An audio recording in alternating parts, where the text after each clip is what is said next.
You can use whatever you'd like to use for the slides, Aadit. But somebody has to do the controls. So, it's probably easiest if you have somebody share the screen, whoever is doing the presentation first, unless you've already agreed to it. Clarence, let me get you the document details in a couple minutes. You'd like to use for the slide. Okay. Do you guys have a deck that you're going to use to present? Yisong seems to be saying something. Yes, we do. Yeah. Sorry, I just muted myself. Yeah, no worries.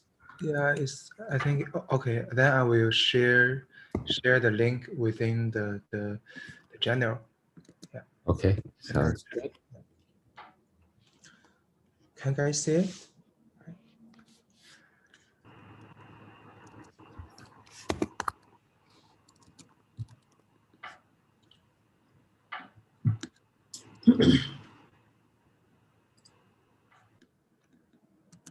Yeah.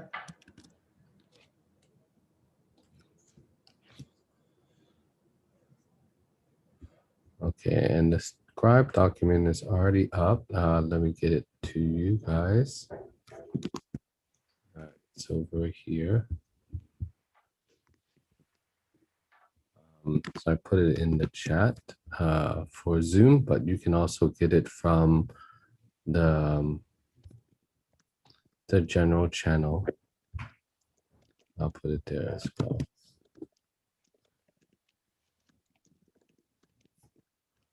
So Yisong, you're using the slide deck from last week, is that right? Slide deck? No, we are creating a new slide deck, right? Okay, yeah. Okay. Yeah. Sounds good. You guys are welcome to start when you're ready. Okay, so somebody had sorry, ignore my name. Okay. I see. So shall we start? Seems like me and Gabriel are the first pair of people to present. Shall we start? Or you have more to say? Nope, that's all. So you guys can go ahead and start. I know you guys have posted your slides as of last week about what you're doing for your projects, and I'll try to get to them later over the weekend. I'm sorry I haven't gotten a chance to do that. So hopefully pretty much everyone selected a project now. I think there may be one or two minor issues there. Yeah, but otherwise it should be good. Okay, so Yisong, you can share your screen when you're ready. Yeah, I'm sharing my screen. So can you guys see my screen? Yeah. Great. Yeah. Okay. So I will continue. I see. Okay. I will using the present mode. Yeah. Okay. Welcome everyone. Yeah, I'm very happy to present in this week. So I have did a little bit presentation in week 2, but I haven't covered the paper. So today I'm covering a paper together with Gabriel. So we have 3 papers today about recommendation. The first paper is by me and Gabriel. The second is by Khai and Rahul. Very happy to. Yeah, and finally the third paper is by Qi Xun, Tian, and Xinyuan.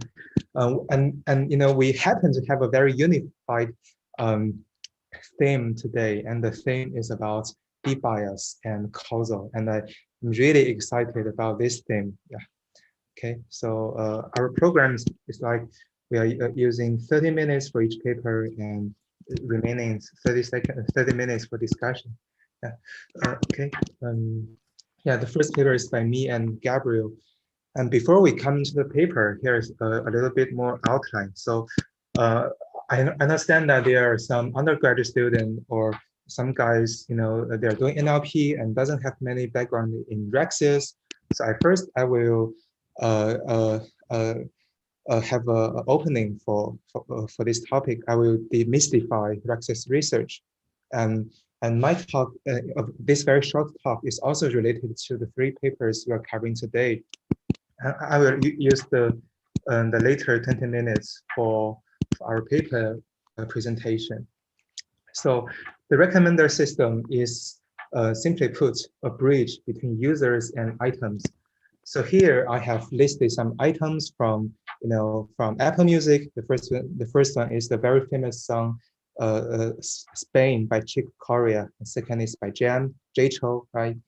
And here here's 5 users from Apple Music. The first one is me, and these 4 users are a list of my best friends, right? So ArXiv, generally speaking, they are going to assign a score between a user and an item, right? So here we have the 5, right? The 4, and they are the known scores, right? And they are going to use the known score to predict the unknown scores. So right, so here, for example, the me and Yisong and Lang Lang, the user me and the artist or item Lang Lang, the score is unknown, and the recommender system is going to take me and Lang Lang, the user and item, as input, and using a score function f and to output a score, right? So for me, my personal opinion is that the ArXiv research is mainly on the function f. So guys, don't take it as some sort of a black magic. It is not so mysterious. This idea is also talked by Aadit as the Wisdom 2020 last year at Houston. Aadit is a very senior and famous scientist in AI and recommender system at Google, and he shared a story about himself, and I'm very happy to share with you guys. His story is that he was quite legendary. He finished his bachelor, master, and doctorate degree in 6.5 years. So his degree was obtained from University of Minnesota. So Minnesota was and is a place that ArXiv research is very good. And during his PhD, his advisor suggests that maybe Ed, you can do ArXiv with me. But Ed declined this offer at that time because Ed thought that the ArXiv is only a scoring function between user and item. And he thought this thing is not so exciting, and he didn't see many scientific merits in this discipline, so he declined the offer. But it later turned out that ArXiv research is very important and have very high impact. So so here's how we demystify the recommender system, right? So here I also attached a screenshot about the key problems in ArXiv research, and here are the 3 key problems distilled by Dan Jarofsky from Stanford, right? The first key problem is gathering the known rating for the matrix, right? So here the 5, the 4, the 4.5, they are all the known ratings, right? And later the system needs to extrapolate from extrapolate the unknown rating from the known ones, right? So here the question mark here, right? This is what the system needs to extrapolate. And finally, our society needs a good and unbiased evaluating metrics to evaluate our extrapolation methods. And so I'm going to talk about 2 types of feedback. The first one is called explicit, and the second is called implicit, right? So explicit feedback is sort of like, you have a very explicit and specific score for that item, say like the 4.5, right? However, the implicit feedback is more popular now, so they have assumption that all the items that the user has already interacted with should receive a higher score or should receive a higher ranking than those the user never interacted with. So our society or research community now is more popular with implicit feedback. And any audience that can have a guess why implicit is more popular? Because implicit is easier to gather as compared to explicit feedback. Exactly, Rahul. Yes, it's the perfect answer. Yes, it's more is much more easy to guess. And also implicit feedback is more, the number is much larger than explicit feedback, right? So anything that the user hasn't interacted with could be, regarded as a negative sample, right? So I think Taka will absolutely talk more about implicit feedback in his second paper. So I will just skip here. So for those audience who have a little background, so here I'll introduce only one model for you to have a better sense about recommender system. The only model I'm going to cover today is the factorization machine. So this is my favorite model, and this is also the favorite model of Xinyuan, our alumni. And why? I think for me the reason is that it's very simple and beautiful.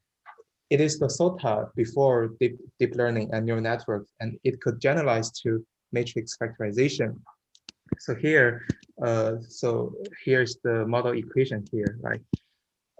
So yeah, so I think I will directly tell you the answer, right? The most important parameters are the dot product between the feature embedding here, and I will explain it to you guys later. So now let's decompose the factorization machine model, right? So here, the score for a input feature vector is calculated in this equation, right? So first is the W0 plus the sum of Wi multiply Xi, and finally takes all the interactions of feature embeddings. So here, firstly, we have the weights for each feature, right? So here, for example, the input feature vector is X, the X1 here, right? Say we have assumed that we already guessed the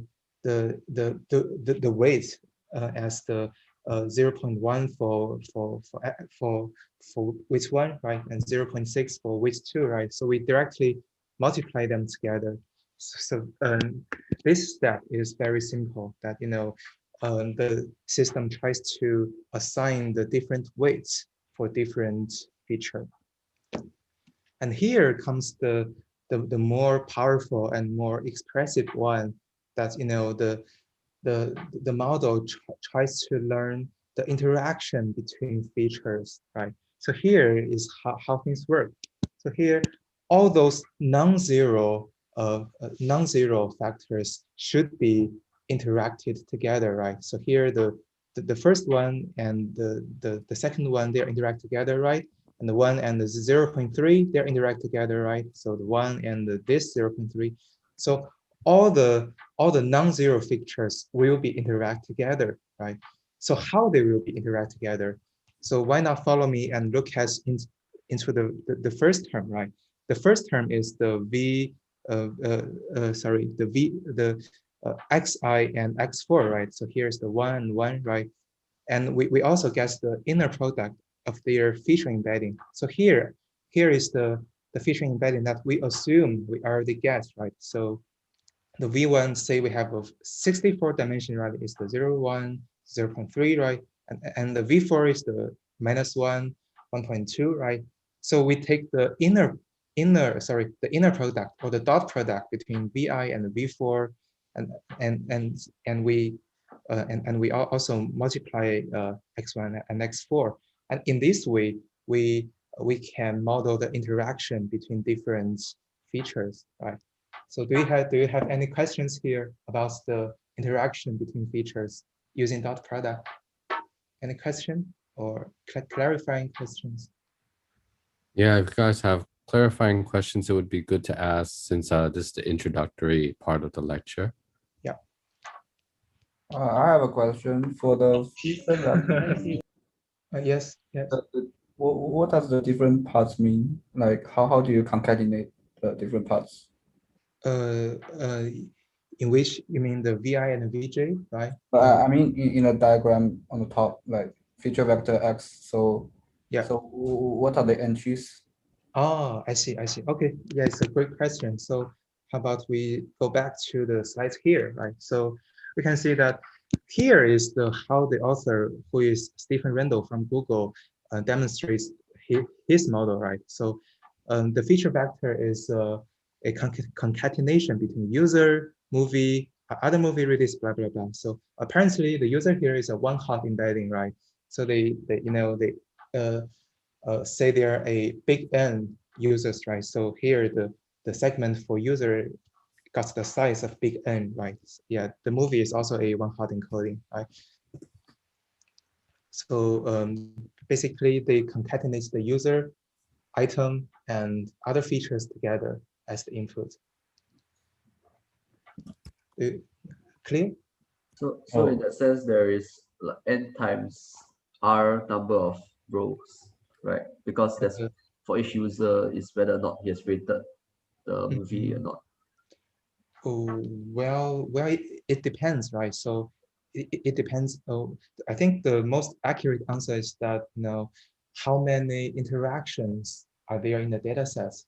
Then the number of interactions equals to the number of rows, you know. So here, so we can see here that, you know, the first user, right, he has interaction with 3 movies, right? So the first movie, second movie, and third movie, right? So I think the accurate answer is the number of rows equals to the number of interactions between user and items. Great. Clear? Yeah. Yeah, thank you. Thank you. Okay. Right. Okay. So after we have a sense about the most basic model, right? So which is also my own favorite. So I want to pay my respect to Stephen Randall, right?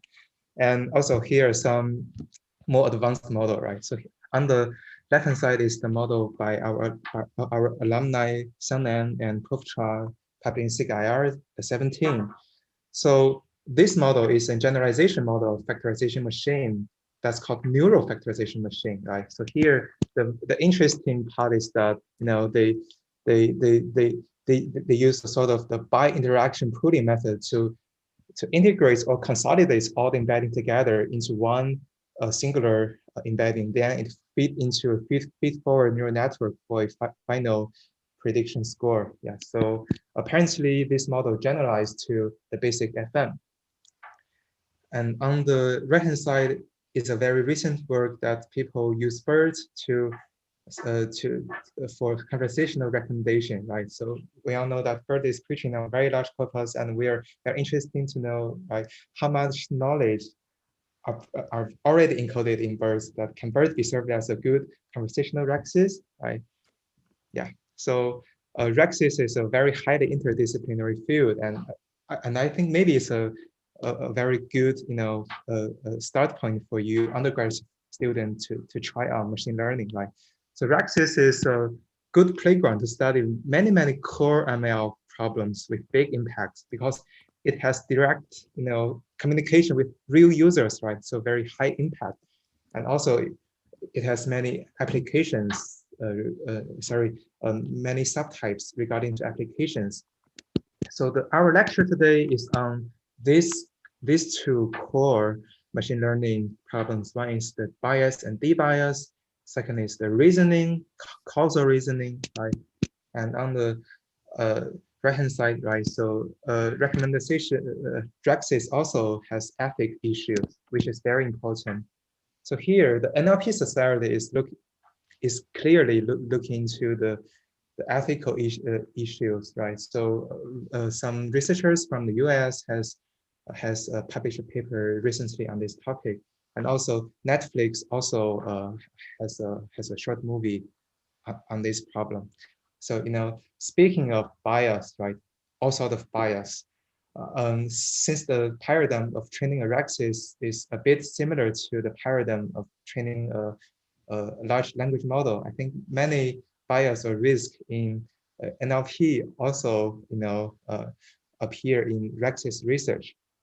So let's come into our first paper where these authors tries to shake their fist against one sort of bias in recommender system.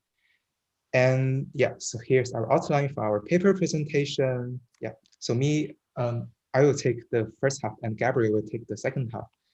So what is the bias that these authors are trying to, you know, to convey in this paper is called popularity bias, right? So so here's a screenshot I took from Starbucks, right? So the Starbucks are apparently trying to advertise on their new product, or not so new, right? Vanilla latte, right? So say Yisong, me, I buy a vanilla latte as today. After seeing, after seeing this ads, or after I see many people buying vanilla latte, so does it really mean that I like it?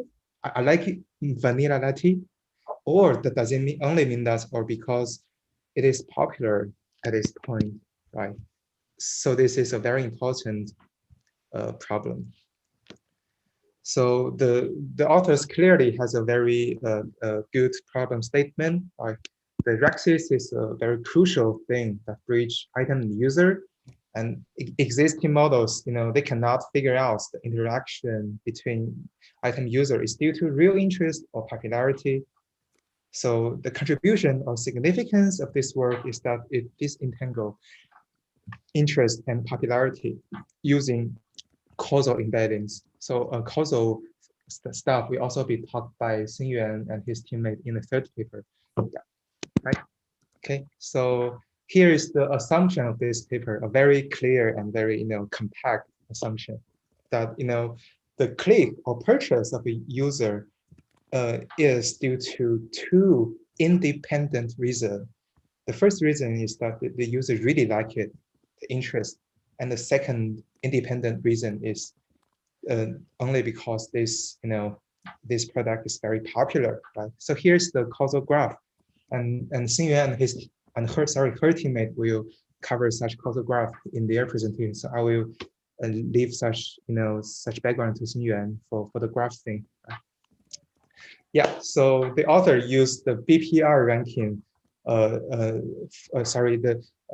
authors use BPR as their setting. So here I will talk more about the BPR thing. So BPR is quite related to implicit feedback, right? So assume that all the items the user has interacted with are positive items, and all the rest, meaning that the user has never interacted with, are negative samples, right? So the objective here is to, we have a training set, right? So the training set is trying to learn a matching function or scoring function that could give a higher score for those positive sample and the lower score for the negative samples, right? So guys, we can see the equations here. So can you see where I've highlighted, right? So here's the scoring function for the positive sample. So the training set would be split into the positive sample and negative sample. And in practice, due to the sparsity of the data set, the positive sample might only take up like 1% or 0.1% of the data set, right? So positive sample is very few, and negative sample is very, very much more, right? So here, the Y here is a scoring function, and any sort of scoring function could be used. The neural network-based one or non-neural network-based one is both fine, right? So here the U stands for user, V item. So here the system will give a scoring function to the positive sample, and here to the negative sample here, right? Yeah. So the main objective is to try to enlarge the margin between positive sample and negative sample. So here is how the loss function works. Any question for BPR? No? Great. Yeah, I will resume. Yeah, so here is how the authors, how they borrow this BPR thing into their own framework. And I find this really, really elegant and very, very simple. Yeah. So here, the authors have, proposed two inequations, right? The first inequation is on the left-hand side, and the second is on the right-hand side, right? So, yeah, so here on the left-hand side is that item A is more popular than item B, and on the right-hand side is the item C is not more popular than item D, right? So given that the positive item is the positive sample is user A, paired with item A, and the negative sample is user U paired with item B, right? So here is clearly, the second row here is the inequations. The M is a scoring function for ranking, right? So the MUA head I and MUA head P means that the scoring that the user U and item A receive with respect to interest. And here is the popularity, right? The user U and item A, they the score that this pair receive with respect to popularity, right? So since the positive sample is U and A instead of U and B, hence this inequation is established by definition, right?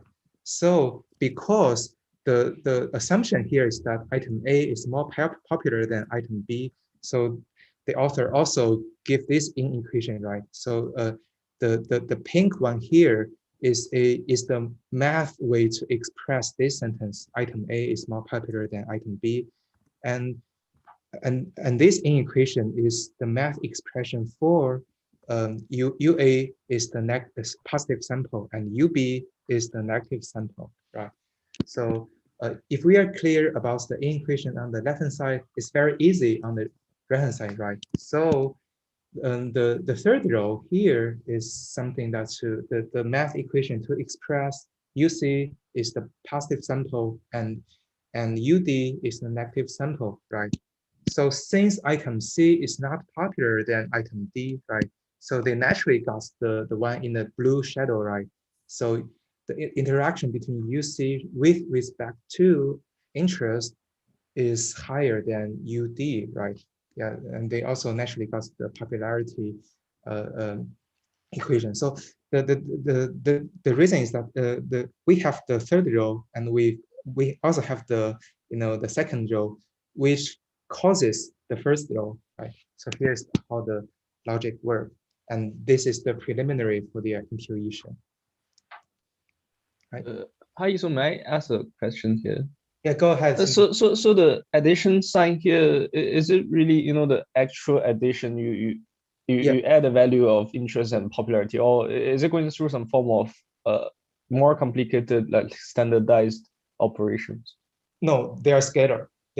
Or just straight away addition, no standardization or no other parameters. Okay. Yeah, the M here is a score, a scalar score. Yeah. Okay. Yeah. Yeah. Go ahead, Rahul. Yeah. Yeah. Seems like yeah. Hi, Rahul. Hi. You should unmute yourself first. Yeah. You are muting, man. Okay, sorry. Yeah, hi. So I'm Aadit, by the way, but anyways, I think is there one equation missing on the left-hand side where you're talking about the interest greater the interest? Yeah. For the A part, because A and B, sorry, like because otherwise if you're just looking at the one highlighted in pink, then you wouldn't see how you're moving to the next step, I guess. Yeah, right. Yeah, great. So Rahul just asked a very good question, which should be, asked by me in the few slides ahead, right? So yeah, Rahul's question is that, so why the form here are, asymmetric, right? So here they got the inequation for interest, right? So why don't we have the inequation here for the interest for A and B, right? And the answer is quite straightforward, right? So, given the inequation here, right, the long one and also the pink one, this not necessarily will lead to an inequation for interest, right? Yeah, so it's by math. By math is not necessarily will lead to an inequation, right?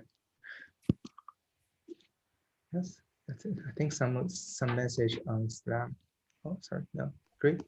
Sorry, can you repeat that part again about the inequality? Uh-huh. Like why did you include the interest score for the left-hand side? Yeah.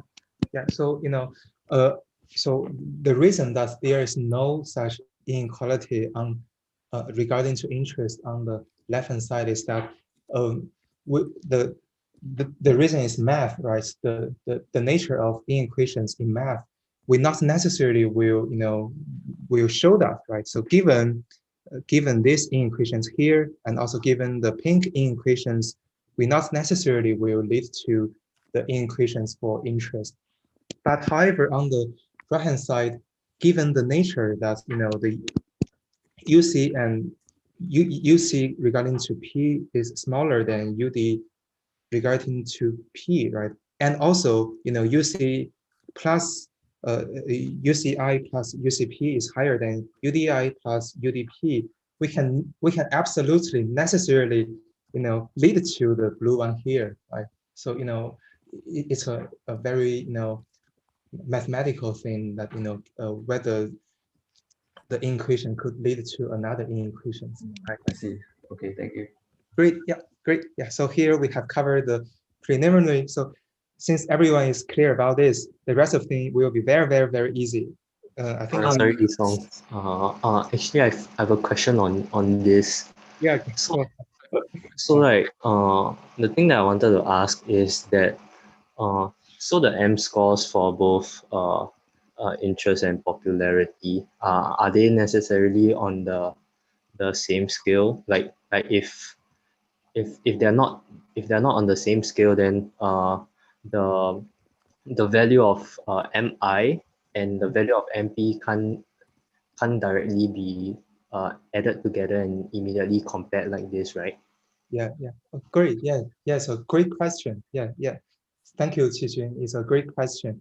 And yes, I think it's a very valid question. And the author also has a good way to address this question, because they use multitask learning framework to, to jointly learn this, scoring together. So I think they have demonstrated their multitask learning approach has worked. Okay, great. Yeah. Hi, Yisong. Hi. Oh. Hi, Pengtai. Hi. Yeah. Okay. My question is that for popularity, like let's say popularity for item A, is it a shared score among all the users? Yeah, it's also a good question, and the answer is yes. In this version of paper, yes, the popularity is, so okay, so say that the popularity of an item is the same to all users. However, the interaction between the popularity regarding to one specific user and that item may not be equal to all users, right? So this is basically, so the first is that, the popularity for one item is equal to all users. I think this is true in this paper. However, they are using hidden representation to represent such popularity and users, right? So they will naturally get different interaction score between different user and items, right? Yeah. Oh, sorry, I didn't get that part. Like there will be an individual popularity score. No, I think the popularity is the same for one item with regarding to all users. So say we have a popularity representation for one item, and this representation is fixed or is the same for all users, right? Then a user came in and the user also got its popularity embedding, and this embedding will have interactions, right? So I think they are modeling popularity in this way. Yeah. I don't know if I have answered your questions, but maybe I can show you the model later, right? Okay, buddy. Hi, Pengtai. Okay. Yeah. Okay. Sure. Yeah. Great. Yeah. For interest of time, we should probably go ahead. Yeah, great. Yeah, so here, given that we have made many clarifying questions already, the model here is quite straightforward, right? So here we understand factorization machine, and their model is only a generalized version of the factorization machine model. So they concatenate the user embedding. Let me restart. So for user, the user has two embeddings, one for interest embedding and the other for popularity embedding, right? And for item, the item also get its own interest embedding and popularity embedding, and they concatenate together and to calculate their inner product. So it's a very standard factorization machine model. And they also, they abandon the feature embeddings, right? So it's a simplified version of FM model. And they also has their different losses for interest and popularity, right? And then I will show you their loss functions. So here's the main loss functions. I think given that we understand BPR and we also understand, the factorization machine, this equation is obvious to everyone in this room, right? So they just concatenate. So the symbol here means concatenation, right? Concatenate user embedding of interest and popularity, right? The item here, and so here the UI is the positive sample and UJ is the negative sample, right?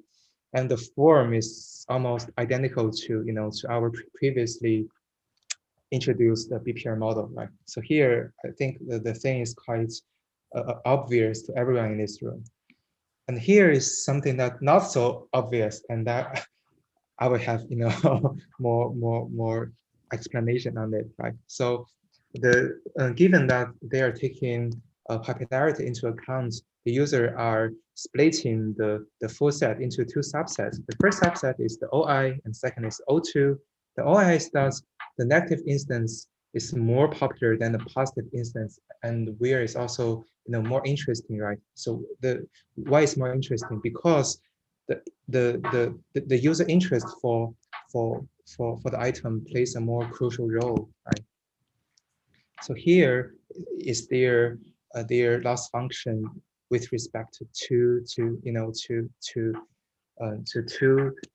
separate subsets, right? So here's the loss function for interest, right? So and also here's the loss function for popularity, right? So given that's the only only OI, the set of OI had satisfy the property that negative instance has more popular than positive instance. Hence, only OI has the fact that we have confidence, or we are safe to say that UI, the positive sample, is more popular than the negative sample. Hence, it has this loss function for interest, right? And on the below, right? So here's the loss function for popularity, right? So both OI and O2 has its loss function for popularity, right? So here's the positive sample is less popular than the negative sample. So here we got a minus symbol here, right? So they use a multitask learning framework to train all this together. And they also got this so-called discrepancy loss for it. And I'm not an expert in this setting, but discrepancy loss aims at to try to make the distribution of two sets of embedding more distant with each other, so they can have more disentangled effect. The interesting thing is that we can see that it is asymmetric, right? For interest, they only have one loss function, but for popularity, they have two loss functions, right? So the asymmetric here corresponds to the asymmetric before, right? So many of our classmates, right, we have asked, right? So why here we don't have the the equation for interest, right? So because of the mathematics of equations, it is asymmetric, right? So which also leads to the loss function is asymmetric, right? Yeah. Great. So here is the end of my presentation on the method. So I will I will pass the microphone to my teammates. Yeah. Any questions? I think we had a lot of questions, but if there are specific things that you guys want to know, it's good to get that clarified. Yeah, great. I think it's thanks. Did we go through a different? Yeah, I think Peng Tai asked that already, if I'm not wrong. Okay. Great. So there's no question now. Great. Yeah. Okay, Yeah, so let's thank Yisong first for the first part. So now it's Gabriel. So off to Gabriel. Yeah, so I just quickly go through like some of the experiments that authors did to like demonstrate the effectiveness of this model before maybe we have some time for some questions at the end. Yeah, so the data sets that the authors use was actually 3 different recommendation, like it's quite standard data sets. So the first 2 are actually like explicit feedback data sets where for movies, there's a rating from 0 to 5. So there's like 0 stars to 5 stars. So the authors actually wanted to like demonstrate like how this model can work on implicit feedback. So data is actually binarized from, for 5-star ratings is binarized to 1, and for 0 to 4-star ratings is binarized to 0. So another thing is that the data set required was, there was a requirement for a data set to be unbiased. So one way they did that was to do like inverse probability sampling. So that was to sample half of the records in terms of like the items. So even though like a popular item may have a lot of records in the data set, they sample by the item. So the eventual training split was that there's 50% biased records and 20% unbiased records. And the validation and test sets were both unbiased. Yeah. So for the experiment, they used actually 2 different backbone models. So one of them is the matrix factorization model, which Yisong roughly covered just now. And another one is the graph convolutional network, which is actually the state of the art in collaborative filtering right now. So both of these are actually embedding-based models which support the DICE, which is the method that the authors are using.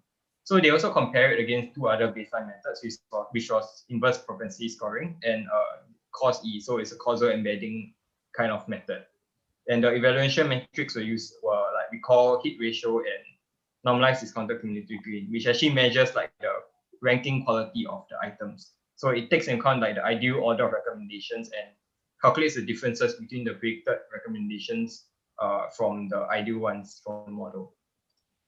Yeah. So just roughly seeing the results. Overall, I think DICE, the method used by the authors, actually improved the results on the both data sets quite significantly compared to like the traditional methods. So the authors actually attribute this improvements to like the disentanglement between user interest and item popularity. And I'll go through more like how they evaluate that later. Yeah. So another experiment that they did was actually train the models purely on biased training data, because biased training data actually simulates more real online situations. But it can be very expensive to, because unbiased data is very expensive to obtain. So I think over here, DICE also, the author mentioned that it performed better on like online situations. And yeah. So what I think, so how they visualize like the disentanglement, how they differentiate like item popularity and user interest for their data sets was to use this segmentation technique called T-distributed stochastic neighborhood embedding. So that is seen in this figure over here. So in normal DICE, the method, we concatenate both the interest and popularity embeddings. But in this analysis, the authors use the separate the different embeddings. So you can see here like the circles are actually the popularity embeddings, and then the crosses are actually the interest embeddings. And then the color represents the popularity of the for each record. So we can see that for popularity, right, there's a clear segmented, there are clear like clusters between each embedding, in a sense that the popularity embedding actually accurately captures like which items are more popular and which items are less popular in making, when they are making the representation of the items. Yeah. So just some discussion of this method. So overall, like this framework, this DICE framework is actually independent of the backbone model because it uses like embedding method. So if you can see, like we can use like a matrix factorization model or like a graph convolutional network, because this it can be in a sense, this framework can be integrated to any like embedding based recommendation algorithm. And I think from the final like visualization that I showed, that user interest and item popularity are like largely independent, in a sense that these two actually have different like representations in this method, and then it can actually provide like better like interpretability to our recommendations. So like based on like the visualization of the embeddings, you can actually like analyze whether this item is being recommended because of interest or because of like popularity of the item. Yeah, I think that's all for like the results analysis. I think we can, if we have time, we can move on some like discussion or like some questions. Okay, thanks, Gabriel. So any questions that you guys would like to bring up from the support group or others?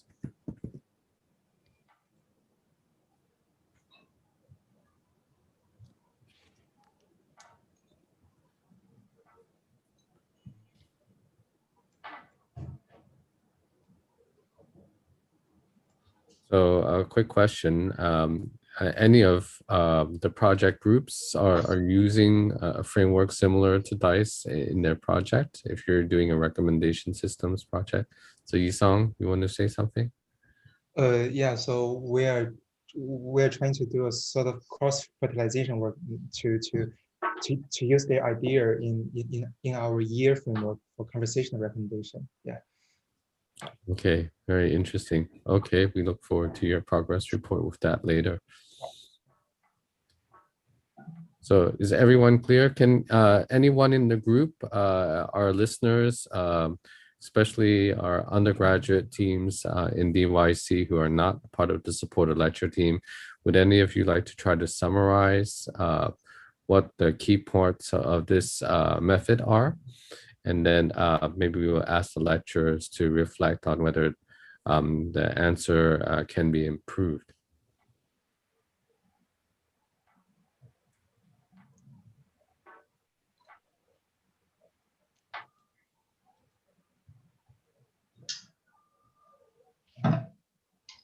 Sorry, Prof, I got a question before that. Go ahead. Yeah, you saw in your slides earlier, right? When you're talking about implicit feedback, you're mentioning that the users who treat content as positive and those who, and if you never take it, content as negative. But isn't the point of recommendation system in the first place is to show users the what they potentially haven't found yet, but they are interested in? Did you catch the question? It's a little noisy where you are, so we couldn't hear you very well. Oh, sorry. I can move. Yeah. Yisong, did you catch what Rahul was saying? Yeah, sorry. Okay, is it better? Yeah. Yeah. You can try to speak a little louder.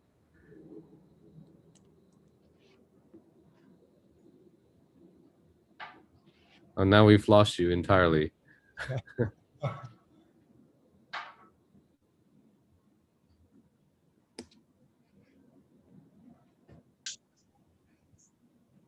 But like, isn't the point of recommendation system is for the system to show users the items that they have not shown yet? So how can it be that the negative samples are counted as those who haven't seen it yet? Yeah, it's a great question, buddy, and I will refer you to Taka to answer this question, because his paper going to be presented directly answer your question. Yeah. Great, Ken. Yeah.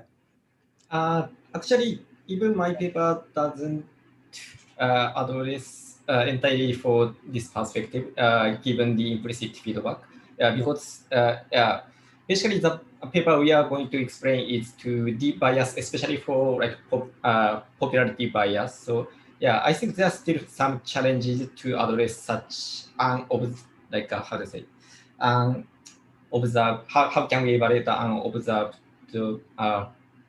content user components?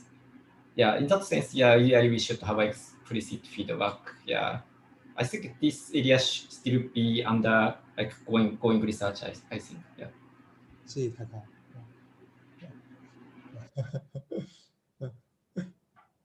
Yeah, that's a great question.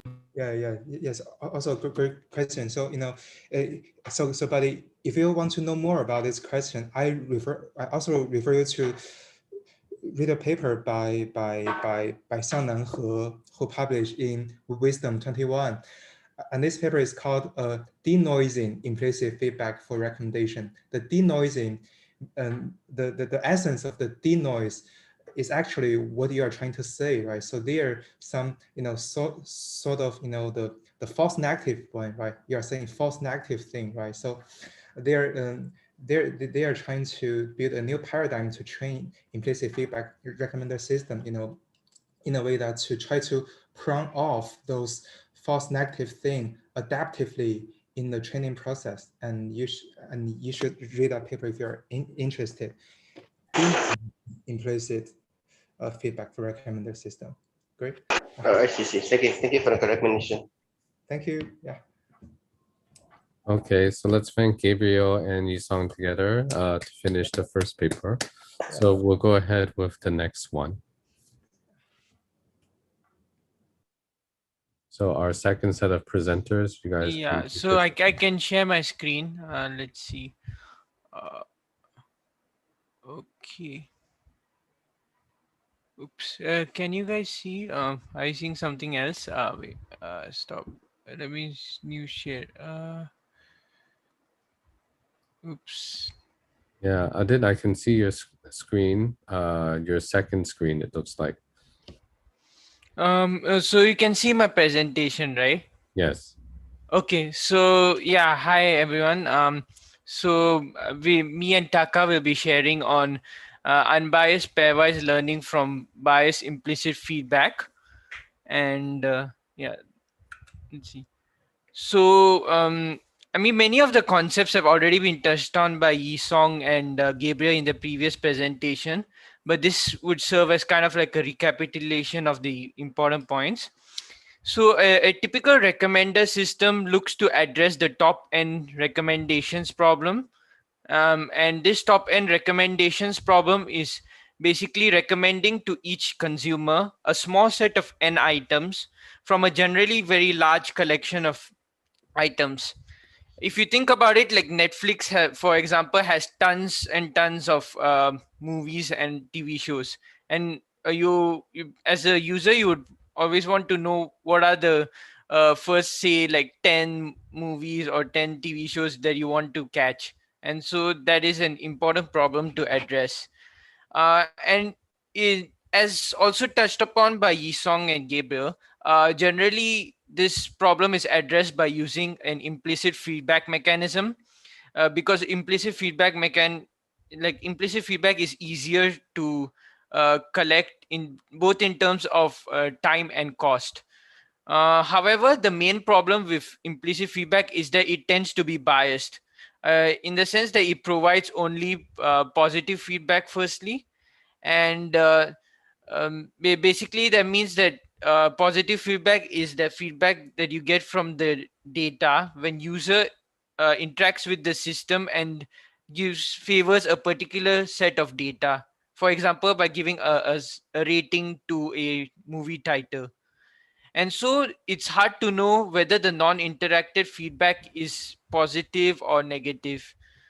And secondly, this positive feedback also leads to the popularity bias, which Yisong had mentioned earlier. And users tend to see popular items more than the rare ones.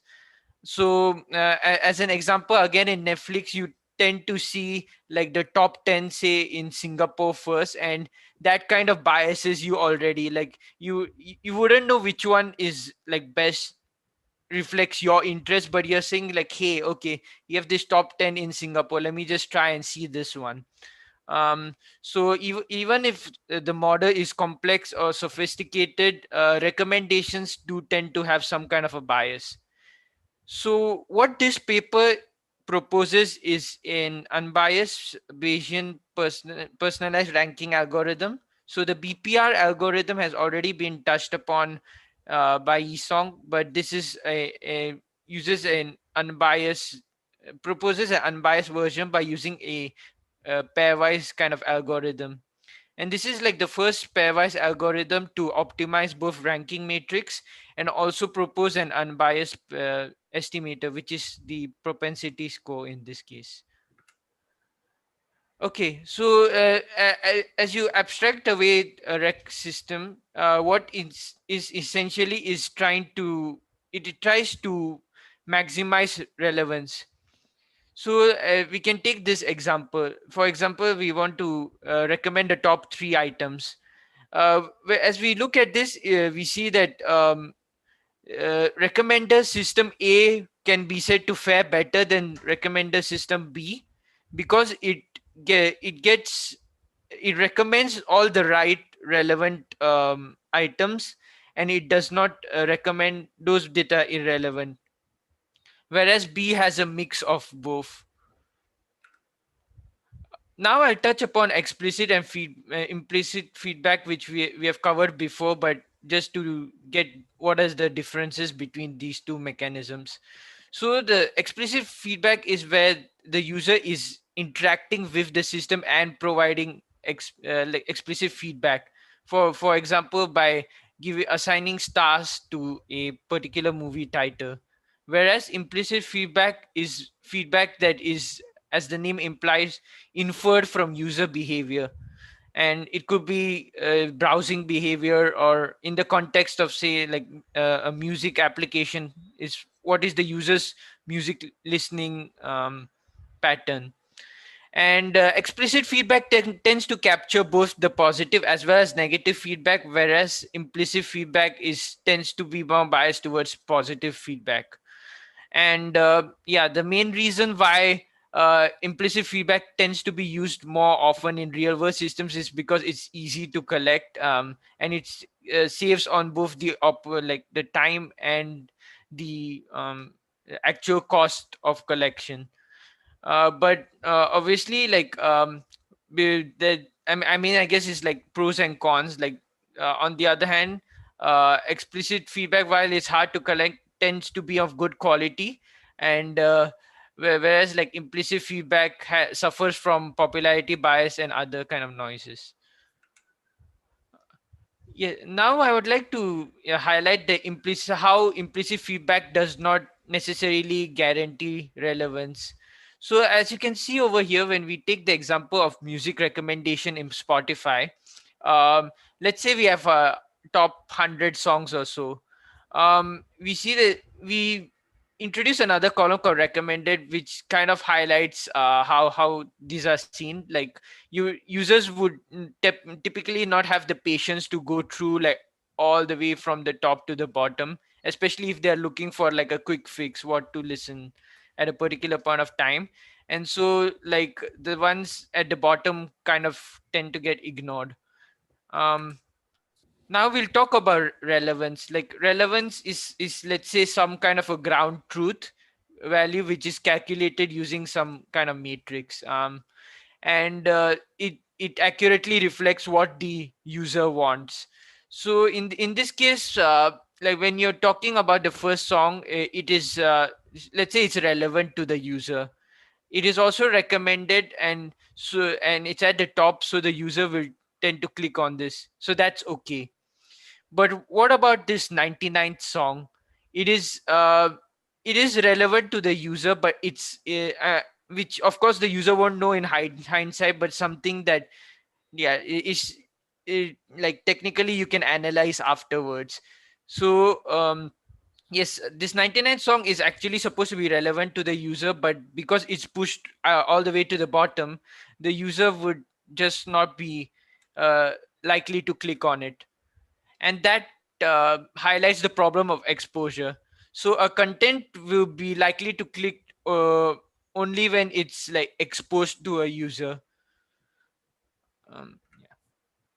And in this case, we can see that like relevance and exposures are, like I mentioned, unobservable information, because those are what we will kind of like calculate afterwards. Like we see, okay, like actually when we are like analyzing this like retrospectively, yeah, this song was irrelevant, I mean sorry, relevant, but it wasn't recommended. And the exposure is also something that you can tend to know afterwards, like after observing the click behavior.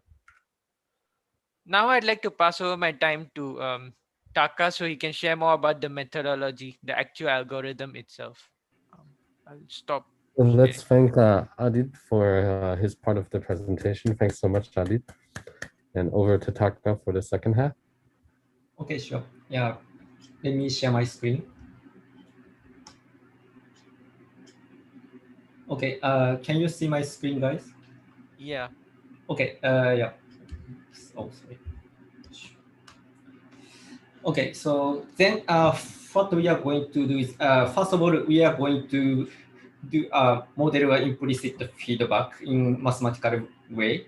So basically, what we observe is only implicit feedback, which is a click action activity. So, but we can think more in detail. Like item is clicked which means item is exposed to user U, and item I is relevant for user U. Only in this case, click behavior is happening.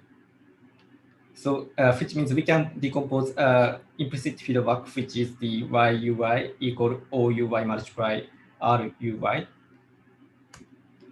So then by using this idea, there is previous preliminary work done by Liang, which is to apply for exposure model. So basically, in this exposure model, user click probability can be decomposed into two parts. One is the exposure probability, and the another one is relevance level. So let's see this formula. So click probability P equal exposure probability multiplied relevance level, and we note this as a exposure probability as theta UI, and the relevance level we note this as a gamma UI. And the assumption of this model is that there is no confounding factor other than exposure probability and relevant level. So which means click probability is purely depends on exposure probability and the relevance level. Yeah, this is a like assumption underlying this model. So okay, so then we are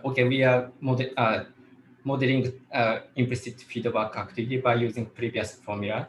Then next thing is how we can utilize this model for recommendation by implicit feedback.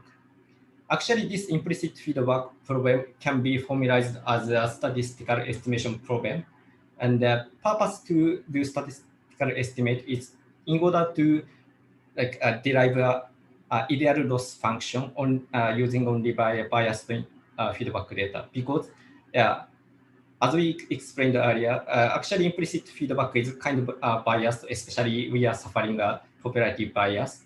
So which means no matter how complex model we use, result would be biased because the label we are using is already biased. So then challenge here is how we can formulate a ideal loss function given only biased dataset. Yeah, this is a challenge this paper is addressing.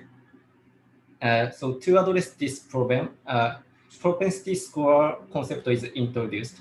For this score will be used to discount factor in next pages. But first of all, I'm going to explain what propensity score is. So propensity score is in this context, actually this is nothing but the exposure probability as we see in this formula, theta UI equal a probability of exposure.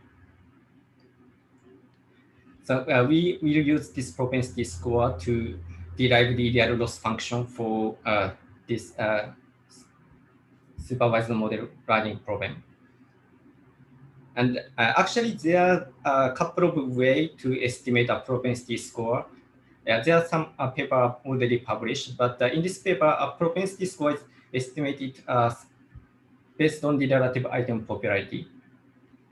So in this paper, propensity score is estimated based on the relative click probability.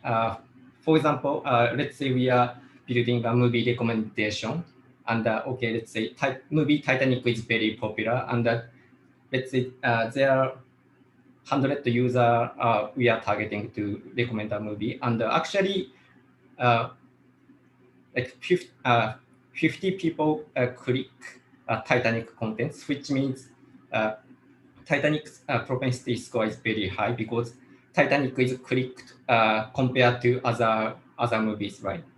So in this case, propensity score is very high. And on the other hand, some movies are very like niche and not so many people even know this content. In that case, relative click probability is getting small. So we introduced this propensity score for each movie in order to derive the loss function from next page. Can you go back, Taka, and explain the variables in your middle equation there? So just walk us through that. Yeah. So you have a exposure, right? Score, and you have Y and R. So R is your relevance, and Y is the actual. Yeah. Can you go through? Yeah, sure.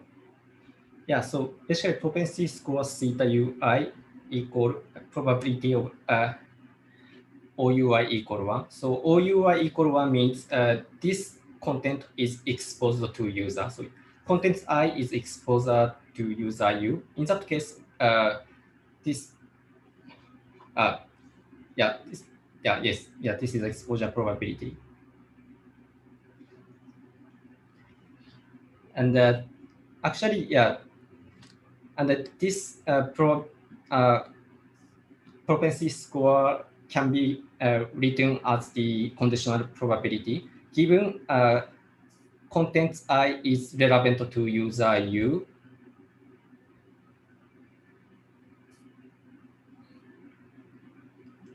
And then the probability to user click user U click a content I.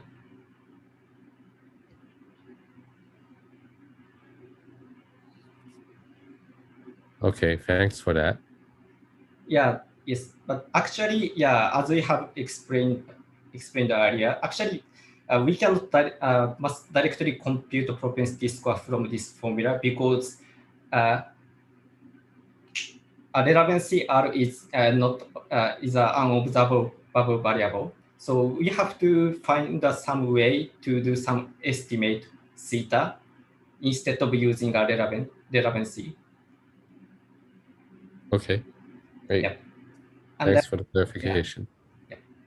In this paper, as a proxy, author utilized this relative click probability as a propensity score. Yep. Okay, so then by using this propensity score, we are going to show a single loss function. So first of all, this author used the Saito already published paper by using a pointwise loss function. So name approach is called relevance matrix factorization. So this algorithm is basically it's a like simple matrix factorization, but he introduced a propensity score for loss function.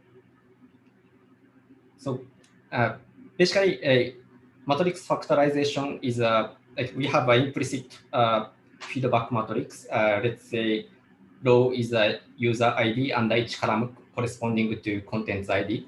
And the matrix factorization is an algorithm to decompose this implicit feedback matrix into user matrix and item matrix so that we can impute a missing rating value.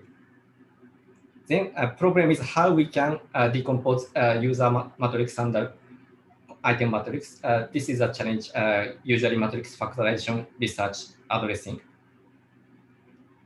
And the usual research is to just using existing implicit feedback rating data as a loss function. By doing so, user matrix and context matrix can be decomposed so that multiplied result is quite close to original implicit feedback matrix. This is a high-level basic idea of matrix factorization. But on top of that Yuta Saito introduced propensity score so that this matrix factorization can be de-biased. Actually, the formula is quite simple. So usual matrix factorization formula should be this formula without a propensity score. But in this relevance matrix factorization, propensity score theta is divided in to the variable y. And what does it mean is that if propensity score is very high, in that case, the record of interaction user I and item I is put a lower weight, because if propensity score is high, then this term, value of this term is getting smaller. So which means this interaction is like under-evaluated. And on the other hand, if propensity score is very low, which in that case, this term is getting higher, which means interaction between user U and the item I are overly evaluated in within the loss function. So, for example, in let's say Titanic. Okay, so I suppose everyone knows movie Titanic. So this is a very popular movie, and it will be very frequently appear in implicit feedback matrix due to the popularity bias. But if like Titanic is popular, which means propensity score is high, because propensity score is based on relative click probability. So which means popular contents will have a high propensity score. So in that case, weightage of loss function, weightage of Titanic loss is under-evaluated compared to the contents whose propensity score is lower. So by doing so, this approach is try to evaluate like more equally, regardless its contents the popularity. Yeah, this is the underlying idea of relevance matrix factorization.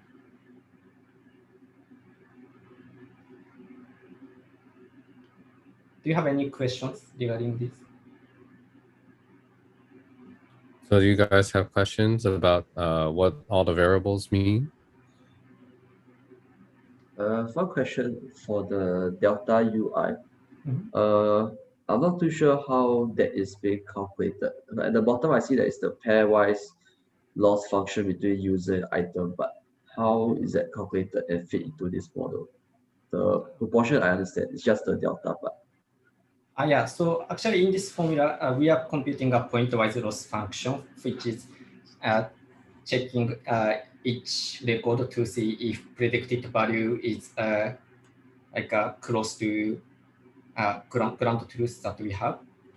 And so in this case, to make this simpler, we think of the binary, like target variable is binary, which means this is relevant or not relevant.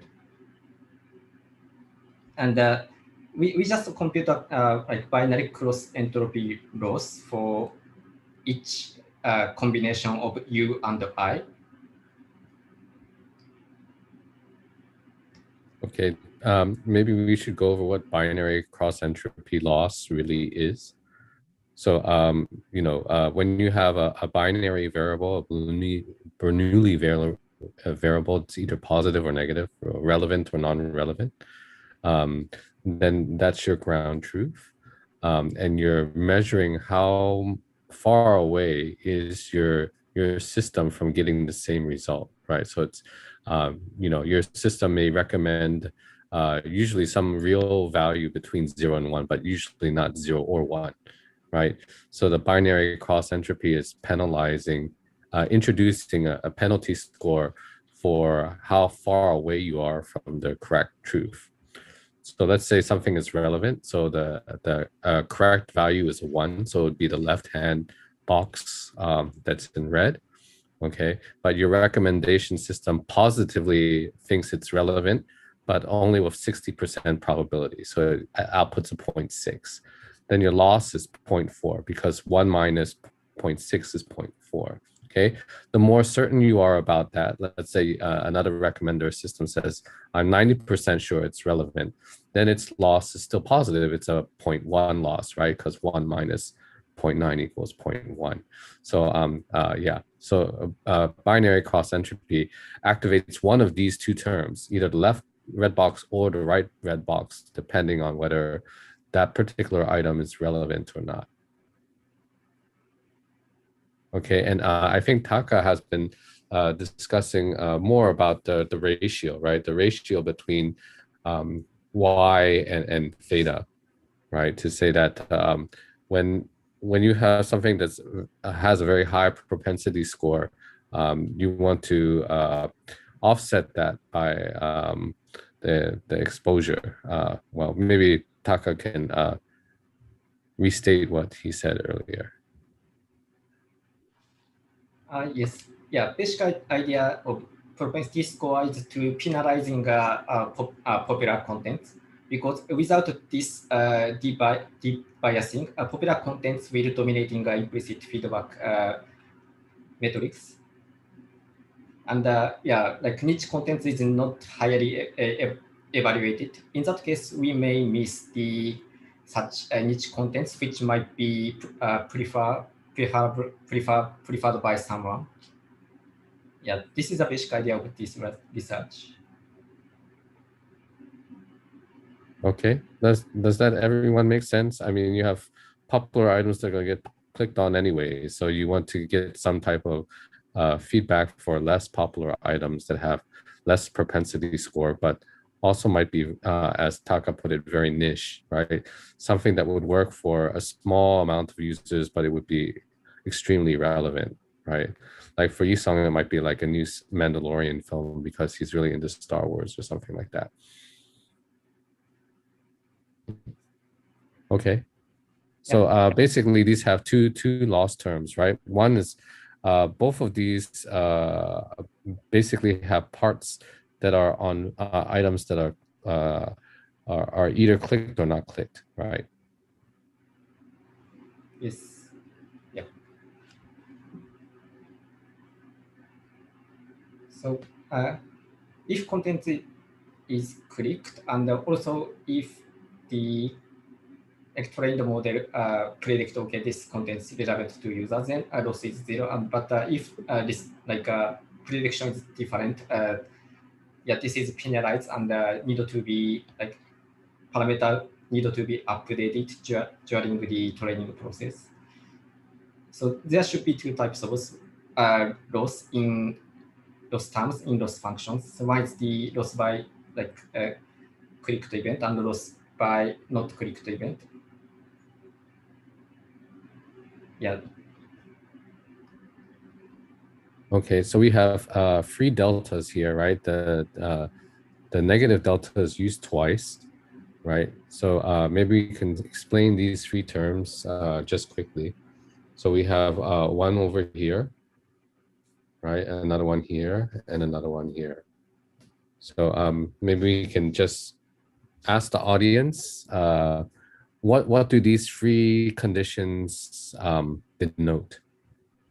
Right, there's Taka's already given quite a lot of narration for it.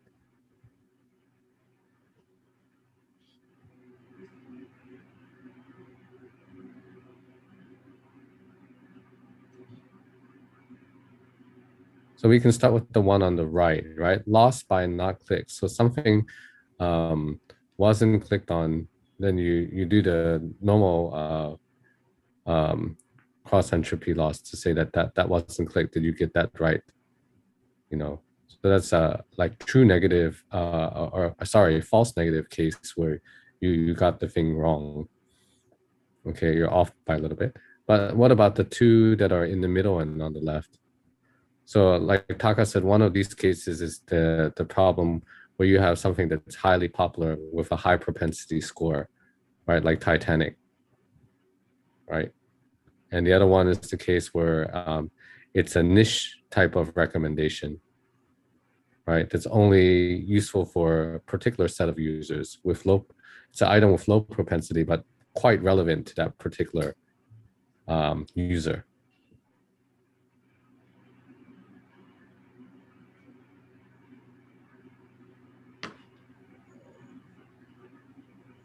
Okay, Stephen? Like, okay, so is it like, so that, so like the, I say, is, I guess, two binary cross entropy losses composed together in some way? Because like, so it's not, either it's not clicked, but it's like high propensity. Yeah, then like the other one would be like, that is just very popular, that's why it's been clicked. Is that the three cases? Maybe I can give my interpretation of it. I may be wrong, but I feel that the propensity score is more like a weighting function, since you know that your loss function for things that are high tend to be high as well. So you need to be weighted in that aspect, whereas for the delta zero is low in itself. So you don't really need to do any weightage on it.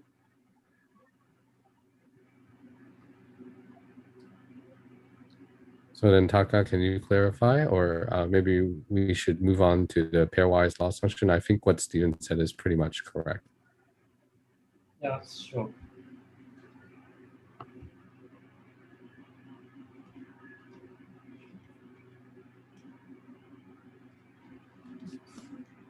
Okay, yeah, so previously I introduced pointwise loss function, and in this paper that we originally explaining, this paper proposed pairwise loss function, so-called unbiased Bayesian personalized ranking.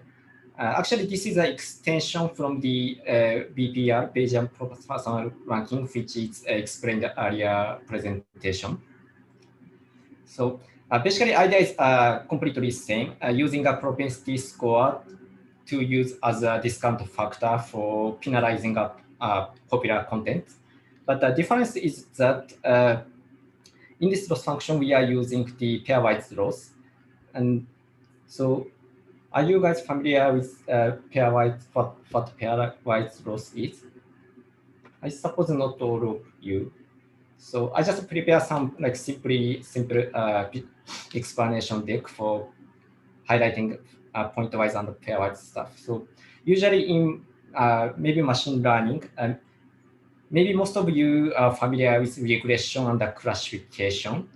And it's very, this approach is more close to pointwise because, for example, in recommendation system, what we do first is we estimate a user's preference, user's rating by using existing customers' feedback. And just comparing and just taking a high, like top 5 or top 10 contents shortlisted in each user so that we can recommend the user 1, user 2, user 3 respectively. This is a basic pointwise approach, but there's another approach, so-called pairwise approach, and this is mainly popularly used for especially in search system context. So in pairwise approach, what we do is we not only just computing a score for each users and just sort them out, but pairwise approach is to like compare one by one. For example, okay, this is an information search example. There are 3 URL for query, and we have 3 contents to show users ABC. And in pointwise approach, we apply for some function to compute a relevance score ABC. And okay, we found A is most, A has a highest score, so this is the most relevant, and B is second best, and C is the lowest.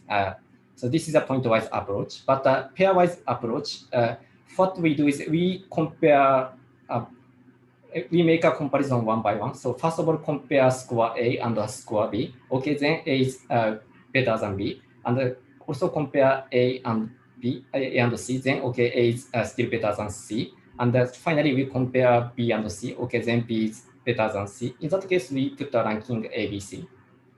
So difference is that the not only just calculating a score for each content, but also we like optimize a way to calculate a score so that we can keep like pairwise order incorrect.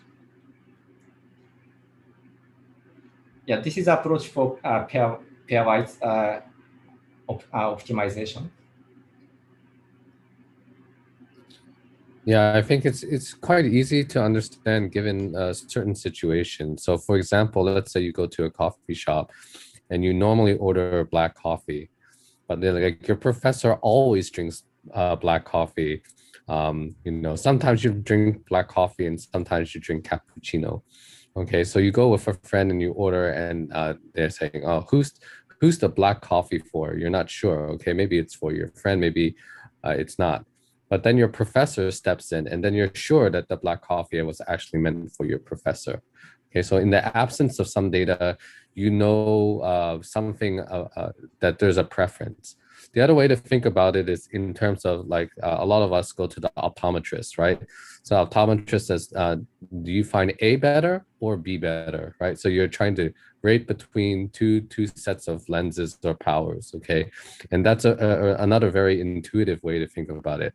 Like if you just look at the two sets of glasses on their own, independently, it's hard to differentiate which one is better. But when you do it in a pairwise way, it becomes an easier proposition because you're not trying to get a score. You're just trying to rank which one is higher. You know, I prefer X over Y, right? But I like both X and Y. Okay, so that's a way to think about it. Yeah, thank you for explanation, Prof. Yeah, so basically, so this unbiased Bayesian personalized ranking, we use this pairwise based loss function instead of comparing like point to point. So formula is almost the same except this part L. And the argument is XUIJ hat. So XUIJ hat is basically a score difference between rating by user I minus rating by user J. So which means if let's say I'm a if user U prefer contents I over the contents J, then we should then X hat should have a like high value because the model should be capturing user's preference, and the preference score should be much higher than the contents which is not preferred by users. So this objective function, loss function is basically to optimizing to like this content preference difference score in terms of each pairwise over the all users with respect to each users.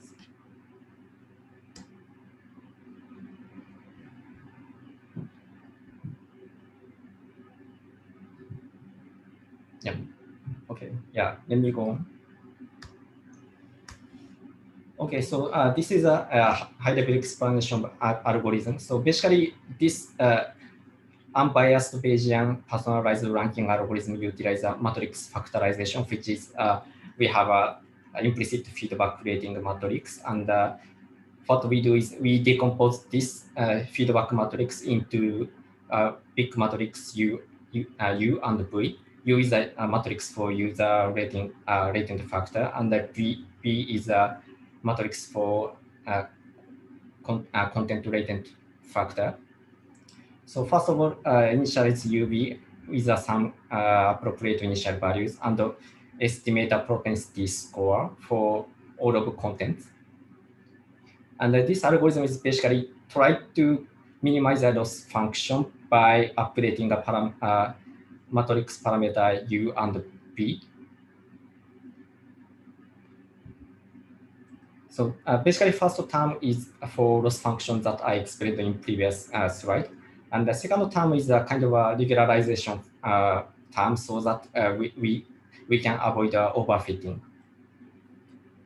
And then once we compute the loss function, we update the user matrix U and the content matrix V respectively. And we iterate this process until meeting a certain convergence criteria.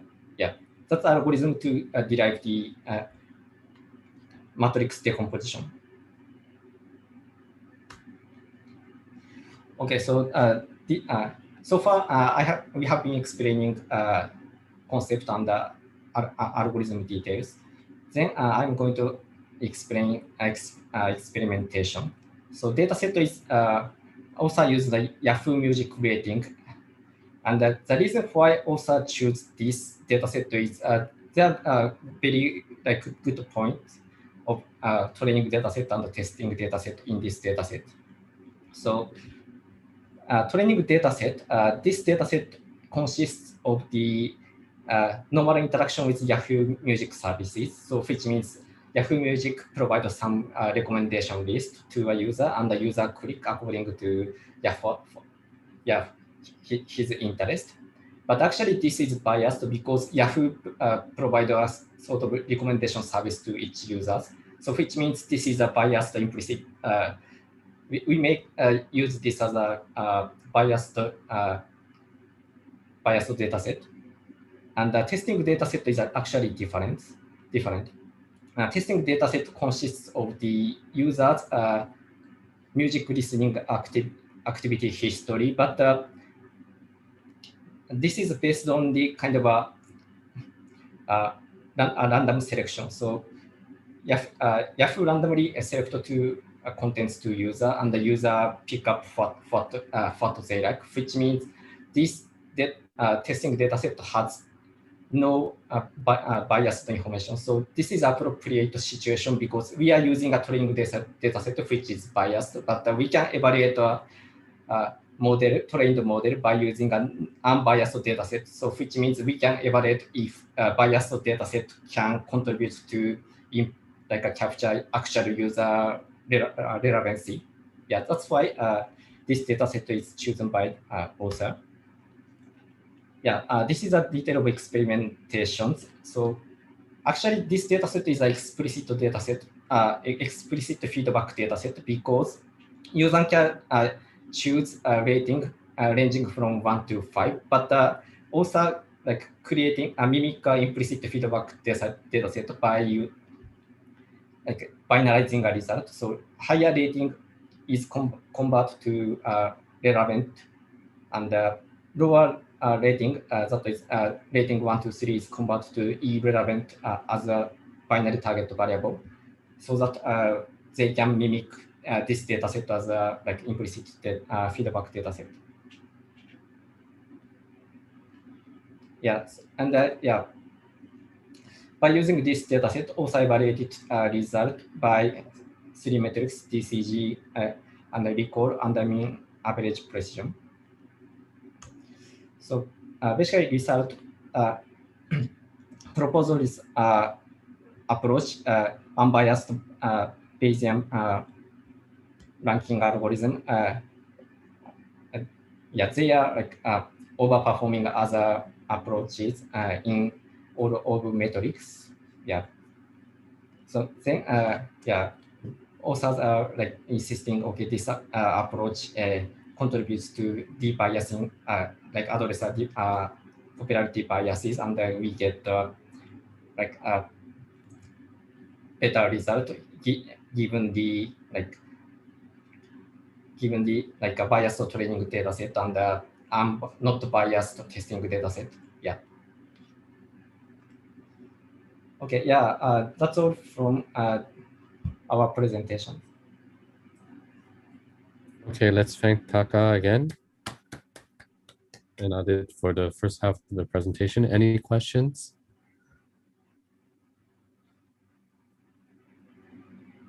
So here we're talking about bias. Yisong mentioned bias, but it's of quite a different sort in NLP. So we want to make it clear here what type of bias we're talking about. Bias from the recommender, displaying items and having that problem come up. So anywhere where there's a list, this type of problem occurs. Like in Google rankings, it occurs. In hardware zone, when you look at a forum, the most recent threads get bumped regardless of whether they're actually relevant or not. That's another type of bias that people in my group have investigated before. So anywhere where there's a list, you have this type of problem because you only get to see the top part of the list for the most part. And so there's a lot of optimization to try to figure out these issues and to do the deep biasing. Okay, so why don't we move to our third presenters? Last paper of the day. So Taka, you can stop your screen share so that the other folks can take over. Yes, sure. Thank you.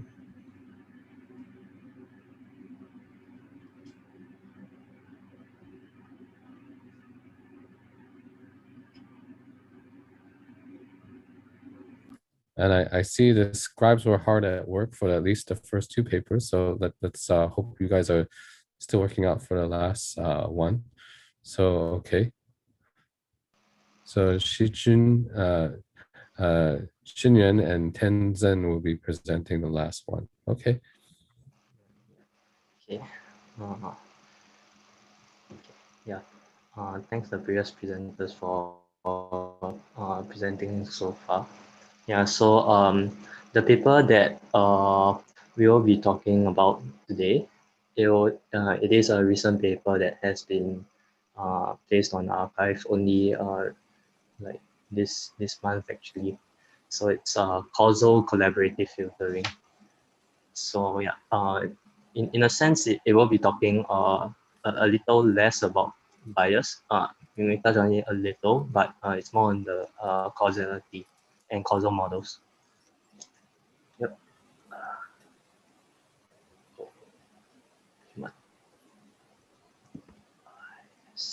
Okay. Yep.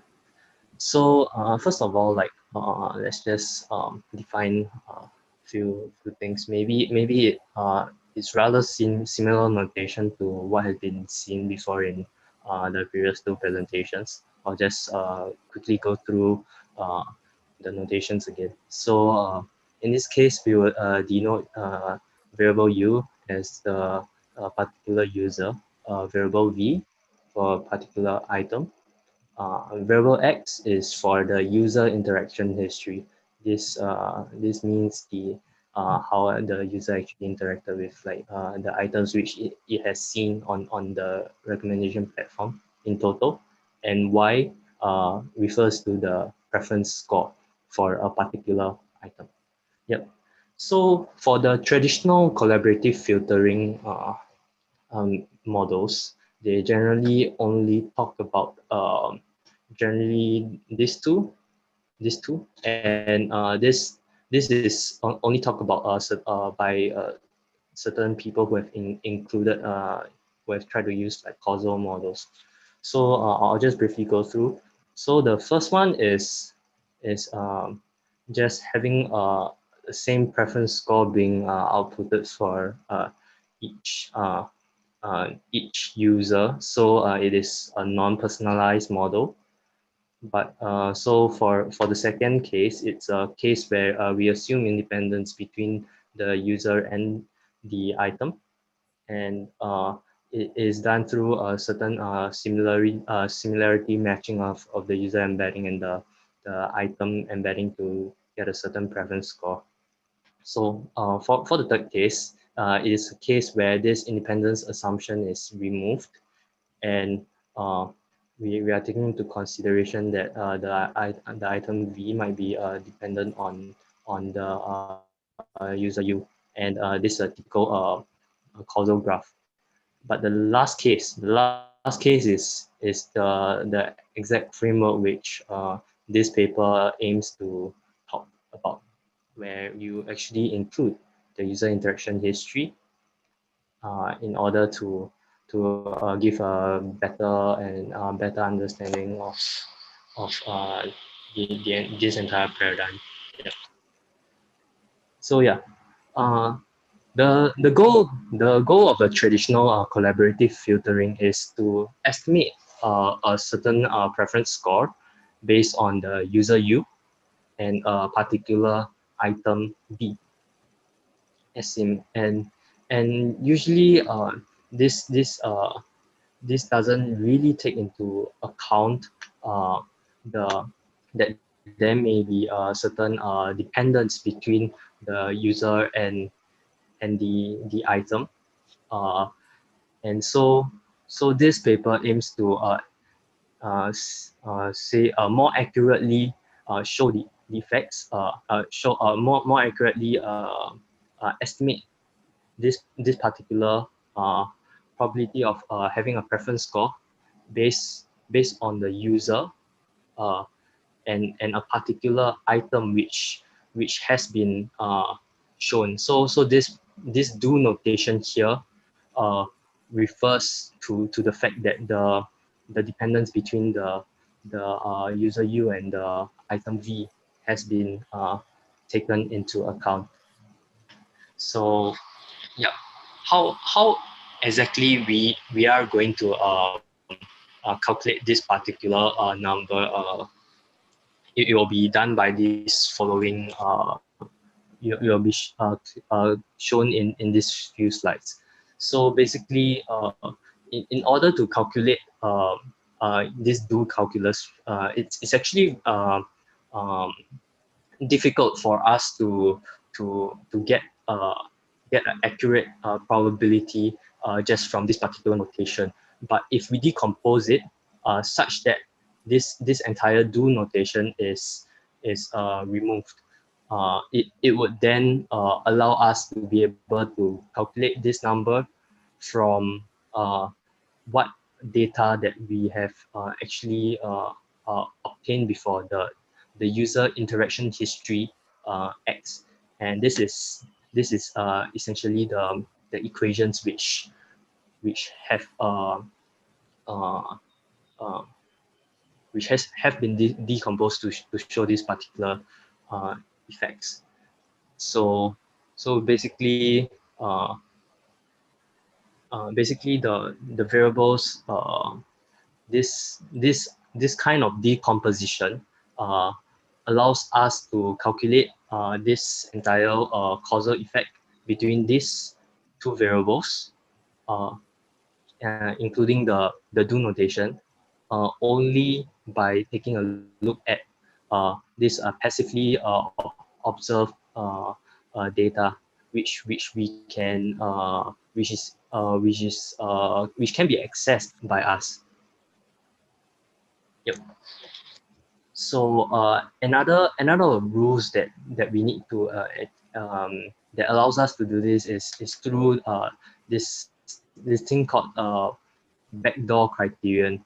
So what this backdoor criterion allows us to do is if you take a look at the previous this previous equation, it says that actually we would need to sum over all of the possible values of these, and for this particular set of variables PA. But what if the set of variables PA is really large? It means that in order to calculate this particular value, we will need to iterate through every single value that of Z that's present in PA, and sometimes this may not be the most efficient way of calculating this particular value.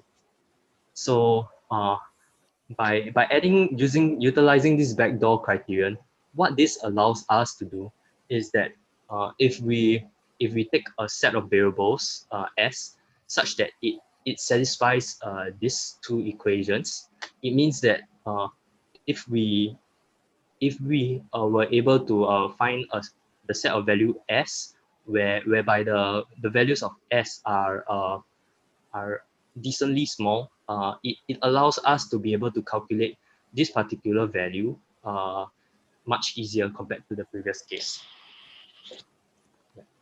Okay, this is an So, important point. So you guys need to make sure you understand the two parts, you know, the backdoor criterion, which allows conditional simplification of the variables that are used for the causal reasoning. And the previous slide, which allows you to conclude something causal from observational data. So maybe I'll ask Qi Xun to pause for a second while everyone can check whether they understand these two parts. If you're not sure, please ask, because I think maybe some of you are not so sure either.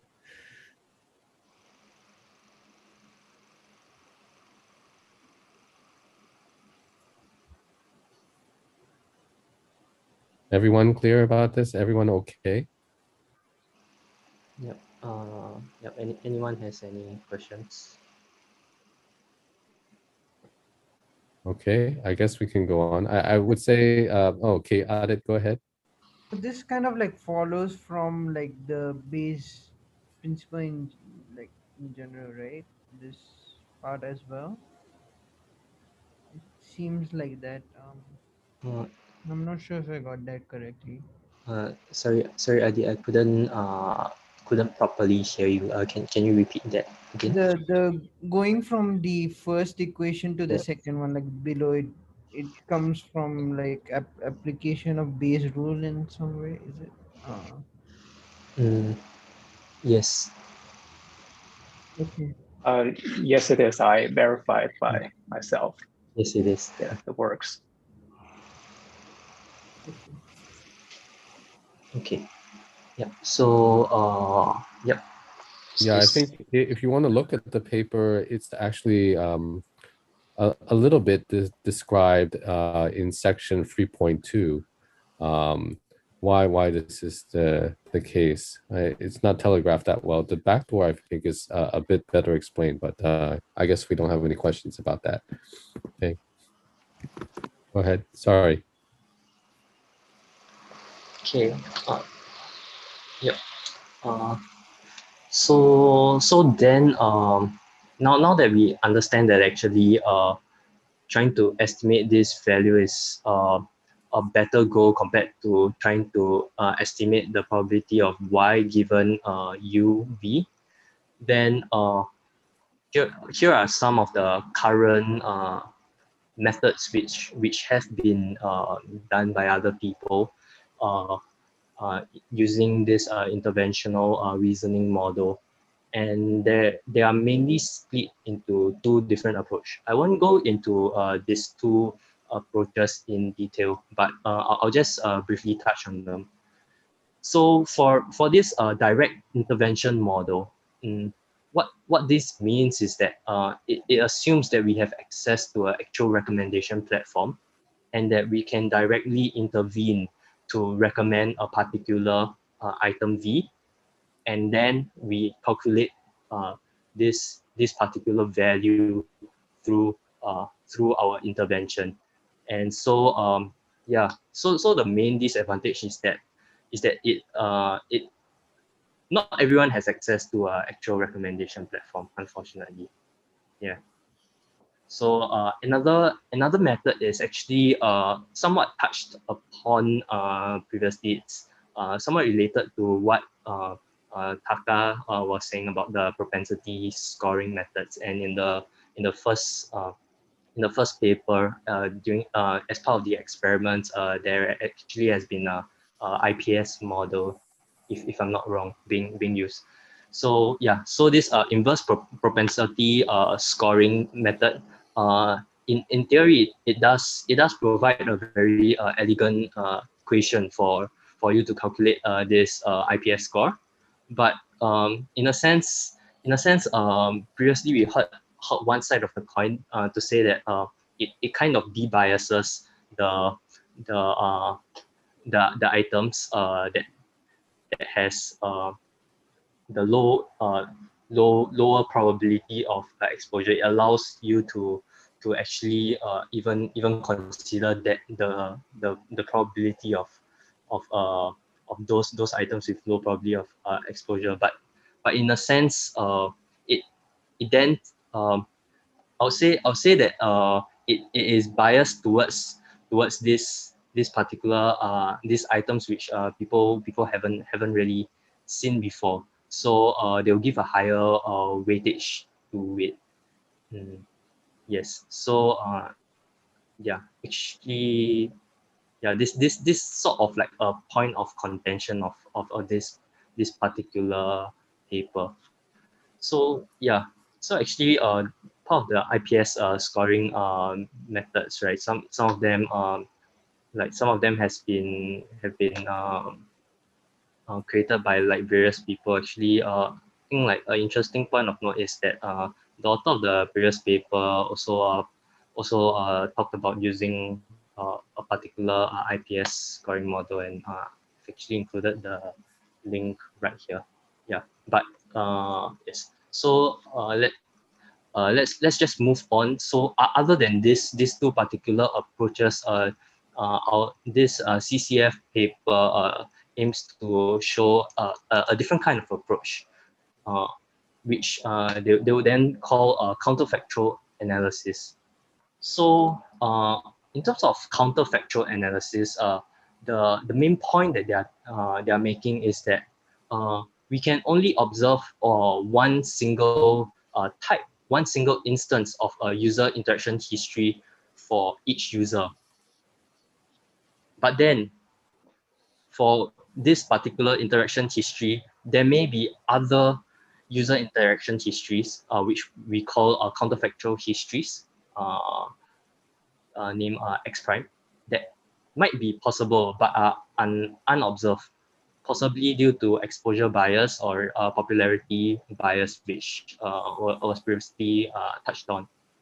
So the crux and the argument that this CCF paper is bringing is that since the user U has already said that their particular real preference on the item V is a certain preference score Y, then that preference should be the same, even though we change the value of X from X in the from the real history, real user interaction history X, to a different user interaction history X prime. So this is actually the crux of what this particular paper's logic is leaning on. So yeah, with regards to the intricacies of the how exactly this framework is being introduced, I'll leave it to my teammate Xinyuan to talk a little more on this. Or before this, is there any questions with regards to this first part?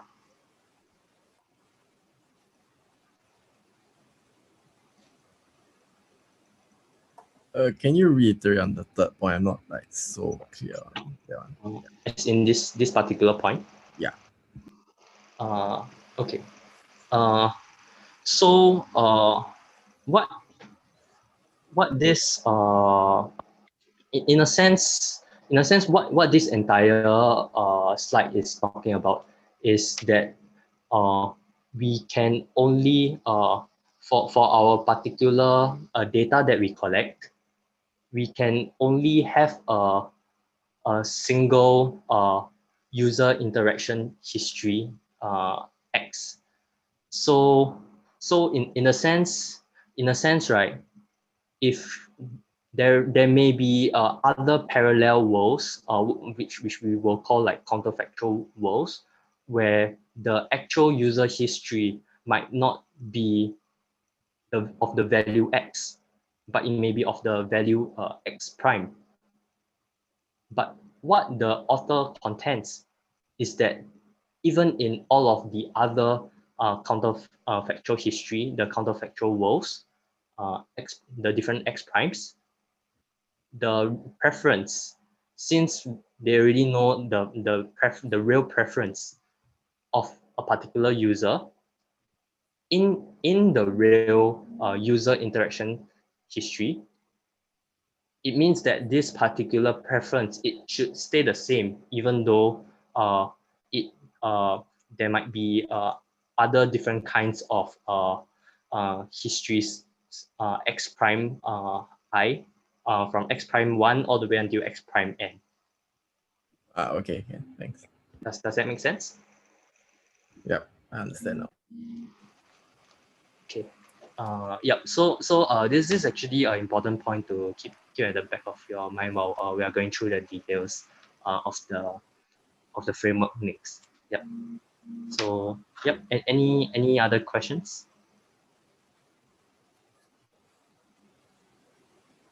Okay. If not, I will hand over the time to Xinyuan.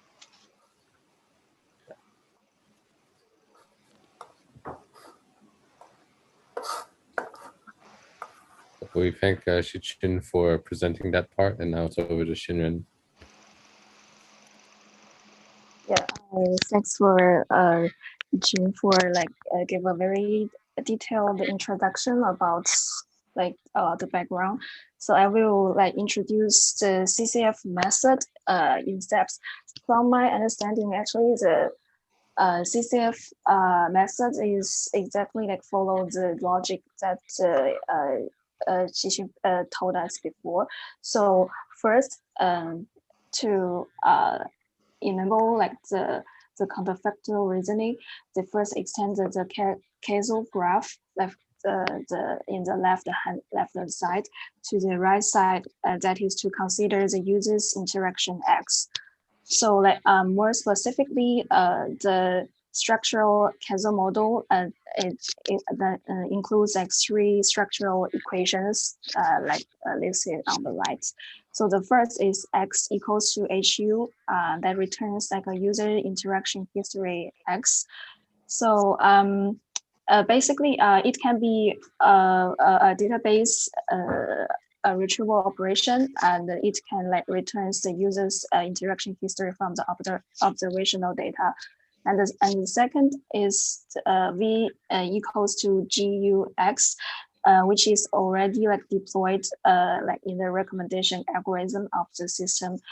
And this returns the recommended item V based on the user and the user interaction history.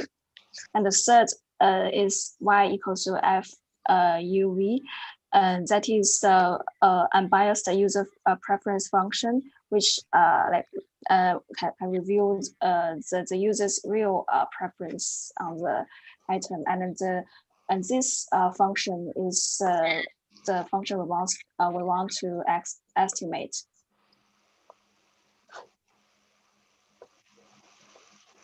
As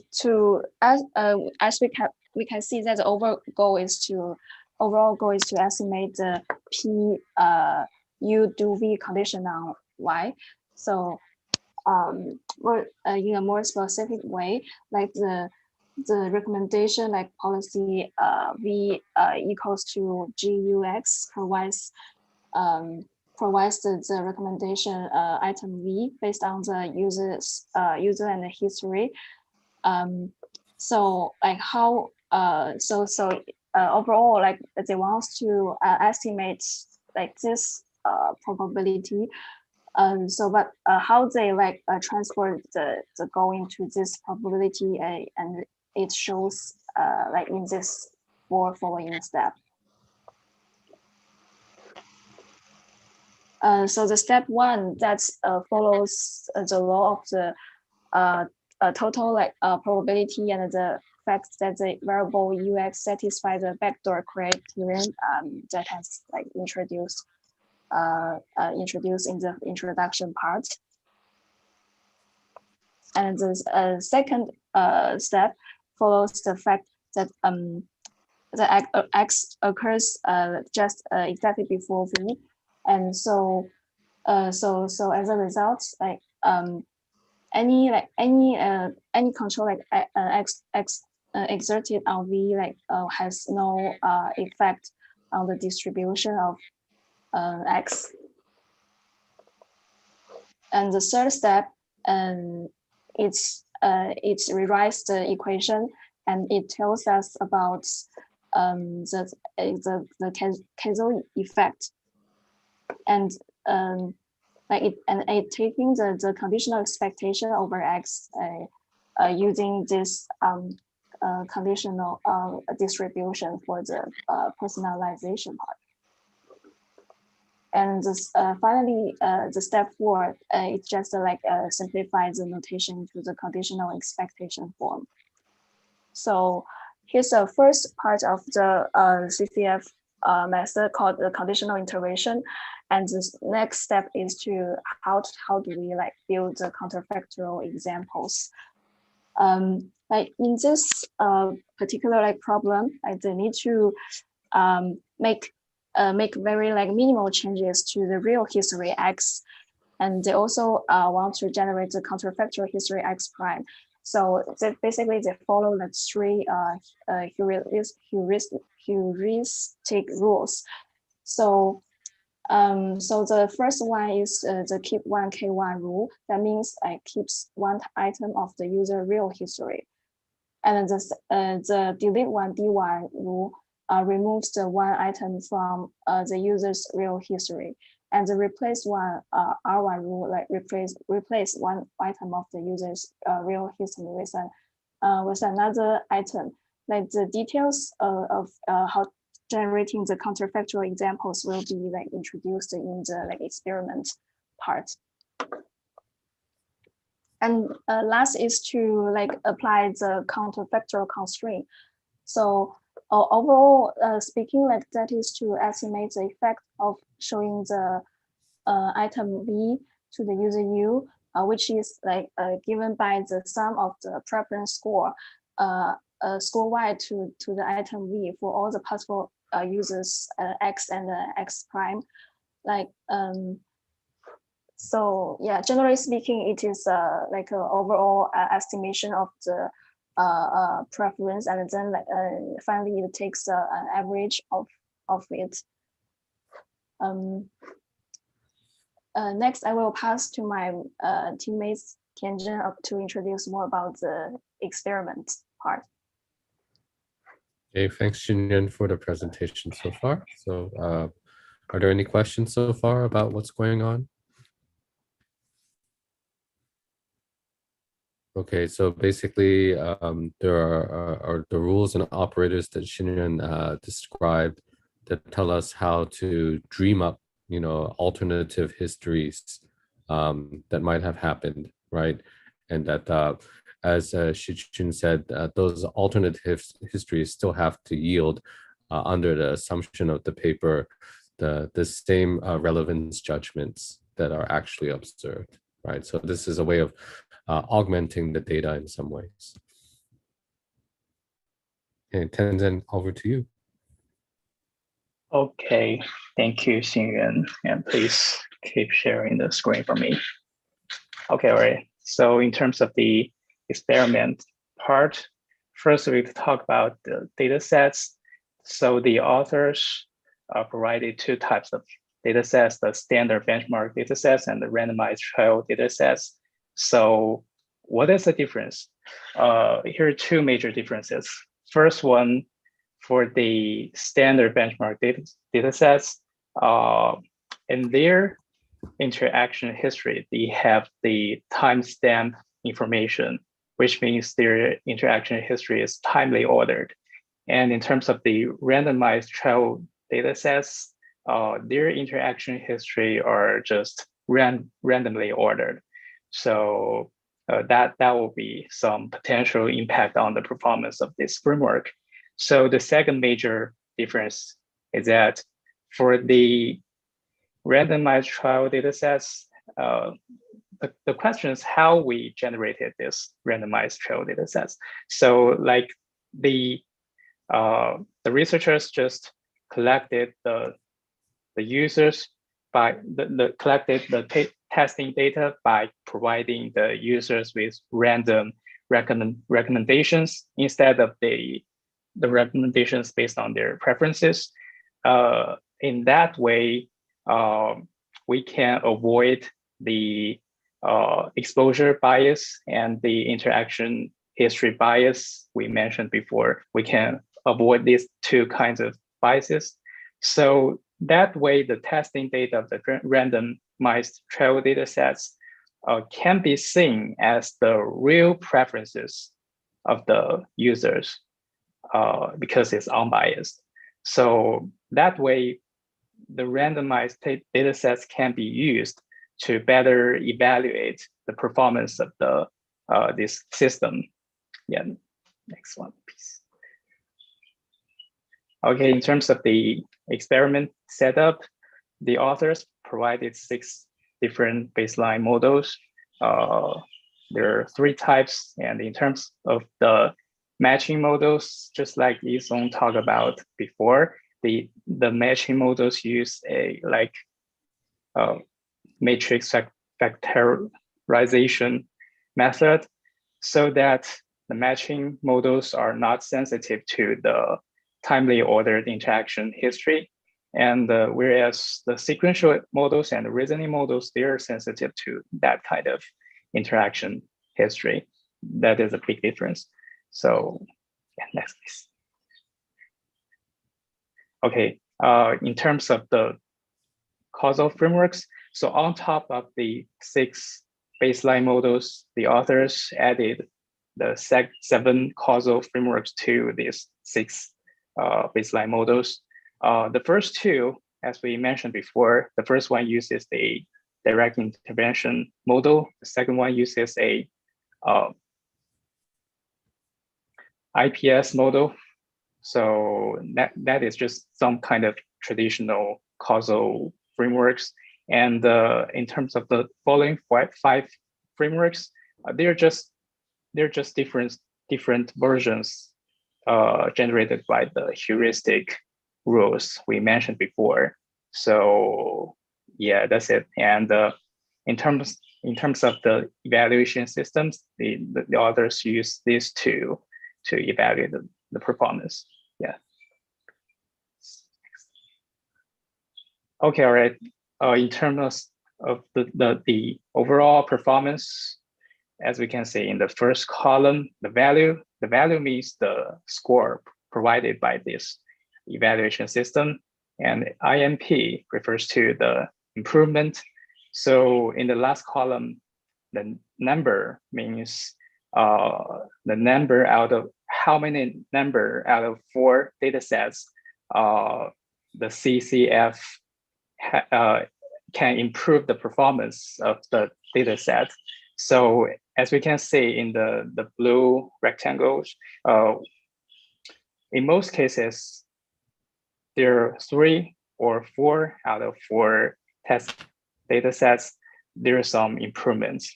And in terms of the average improvement, the CCF, all the average improvements are the largest average improvements are brought by the CCF framework. Yeah. So yeah, next one. So here we just talked about the timestamp information before. So in terms of the timely ordered interaction histories, because the matching model are not sensitive to that kind of information, so this piece of information has very little impact on their performance, whereas the sequential and the reasoning ones, as you can see, it has a big impact on their recommendation performance. And yeah. So next one it's just a reversed comparison, and the data set without the time stamp information, the matching models just perform better. Yeah. So here is the second observation from the performance impact by the counterfactual example. So we use the counterfactual example and the counterfactual interaction history interchangeably here. So to better understand these graphs, we need to talk more in detail about how the counterfactual examples are generated. So firstly, we have a user, right? And we have the original interaction history of the user X. And then we pick 100 negative items and the target item. So the negative items are just the items that the user dislikes, or the items that has never been exposed to the user. And in terms of the target item, this is the item that the user prefers. So next, we generate the counterfactual interaction histories, the x'1 to x'(n), based on the heuristic rules we mentioned before, so that we now have n different counterfactual interaction histories, right? So we use this and these 101 items as input, and we execute the recommendation algorithms in these 6 different baseline models to get n top K recommendation lists. So each interaction history corresponds to 1 list.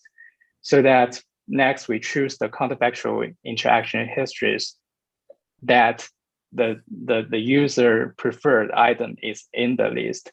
So here is the intuition of all these steps, is that the user always prefers the target item, no matter what the interaction history is, and no matter what parallel world he is in. So the target item is just the real preference of the user. Yeah. So here, we'd like to see some differences on the key values. So if the key value is too large, say 100 or 101, or yeah, and in that way, the top K recommendation list will contain all the items we picked, which means the target item will always appear in this list. And in that way, the counterfactual interaction histories will not take effect on the performance of this system. So as you can see here, when K is 100, the overall performance just drastically dropped.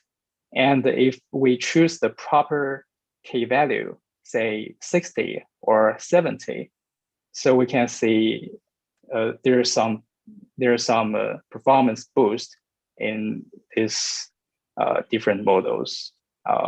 Yeah, that's it. Okay, so we're over time a little bit, but I think it's good to try to wrap a couple of things up here. So there's a very strong assumption being made by this paper that has to do with that last part. And I'd like to ask all of you to tell me what that assumption is and whether you agree with that.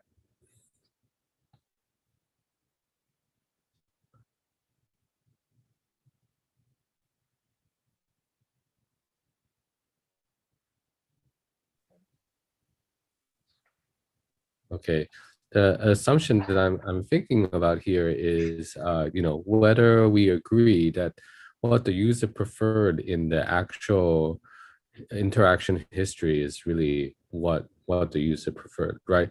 We're dreaming up possibilities of replacing what the user actually was shown, things of this sort, to manufacture additional data to help us guess whether something is going to be consumed or not, right? So that's one part. So there might be cases where that observation is not true. So there's still quite a lot of work to do there, right? Like, if only I know, like, this offer for this item is on sale today, I would have bought it, right? Like, we might hear something like that. But basically, this paper says that's not allowed. You always have to end up doing what you actually did, right? So the grass is always greener exactly where you went, not on the other side. Okay, but I think Tenzin has a very good point on this slide. So let me ask him to explain, because I keep on cutting him off. I can see this mic going on and off. Okay.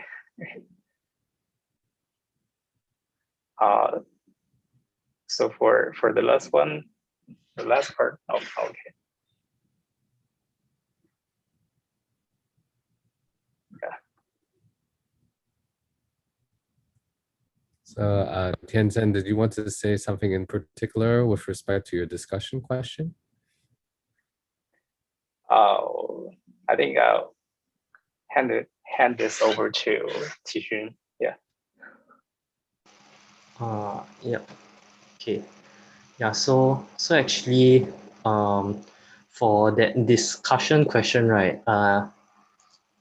It's actually quite open-ended in the sense that how do we really know what those probabilities might be? So what this particular paper is assuming is that it's assuming that for each counterfactual history which we create, there is a uniform distribution. So the probability of counterfactual history appearing is the same for all the cases. But then we may be able to like try and model this better by using different distributions. For example, like the Gaussian distribution or certain other kinds of distributions. Yeah, but this is sort of like the assumption that we may need to make.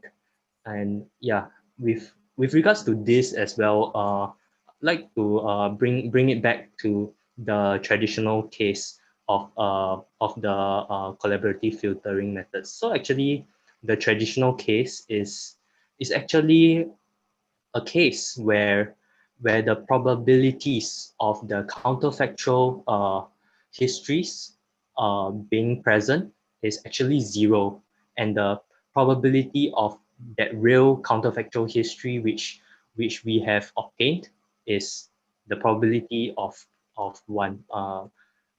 Yeah, it's actually yeah. Nice. Sorry, Xinyuan, can I share the screen for a while? Yeah.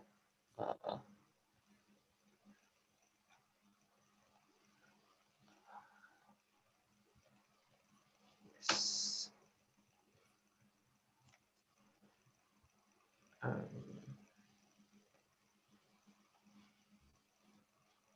Yeah. So it's actually this particular probability here. The probability of a user interaction history given a particular user. So the typical traditional collaborative filtering methods assume that this is the probability of 1 when we get the value of x, which is the actual real user interaction history. So in a sense, this entire equations can be seen as explaining further explaining what this particular traditional methods are doing as well. Yep, that's my the additional point.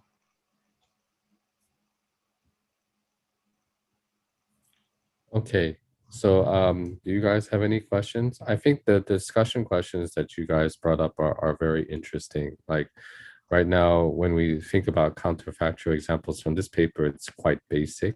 You know, you said maybe we want to do some type of smoothing, right? Where we consider the alternate histories to be actually plausible rather than implausible. Right, that we might actually prefer those interaction histories instead. So right now we don't do that in this paper. We assume that the ground truth is the only plausible explanation, right?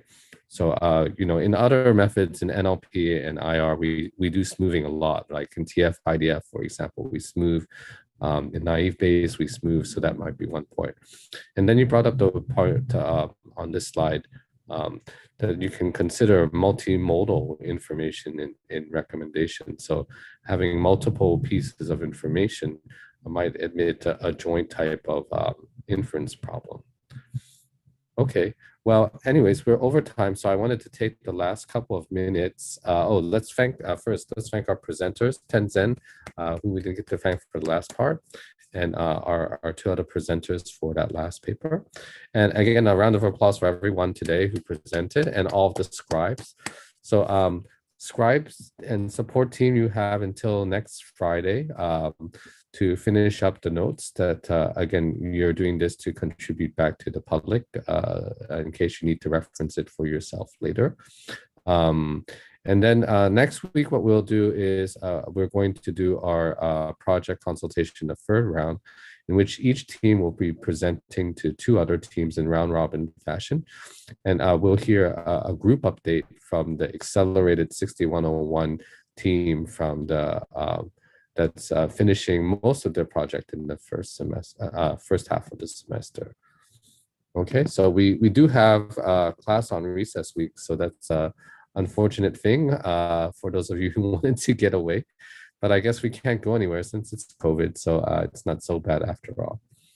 Okay, so that's all for today. So let's thank everyone again for all of the help that they did. Okay, great. So thank you all for joining today's session. We'll see you all next week. Have a great holiday.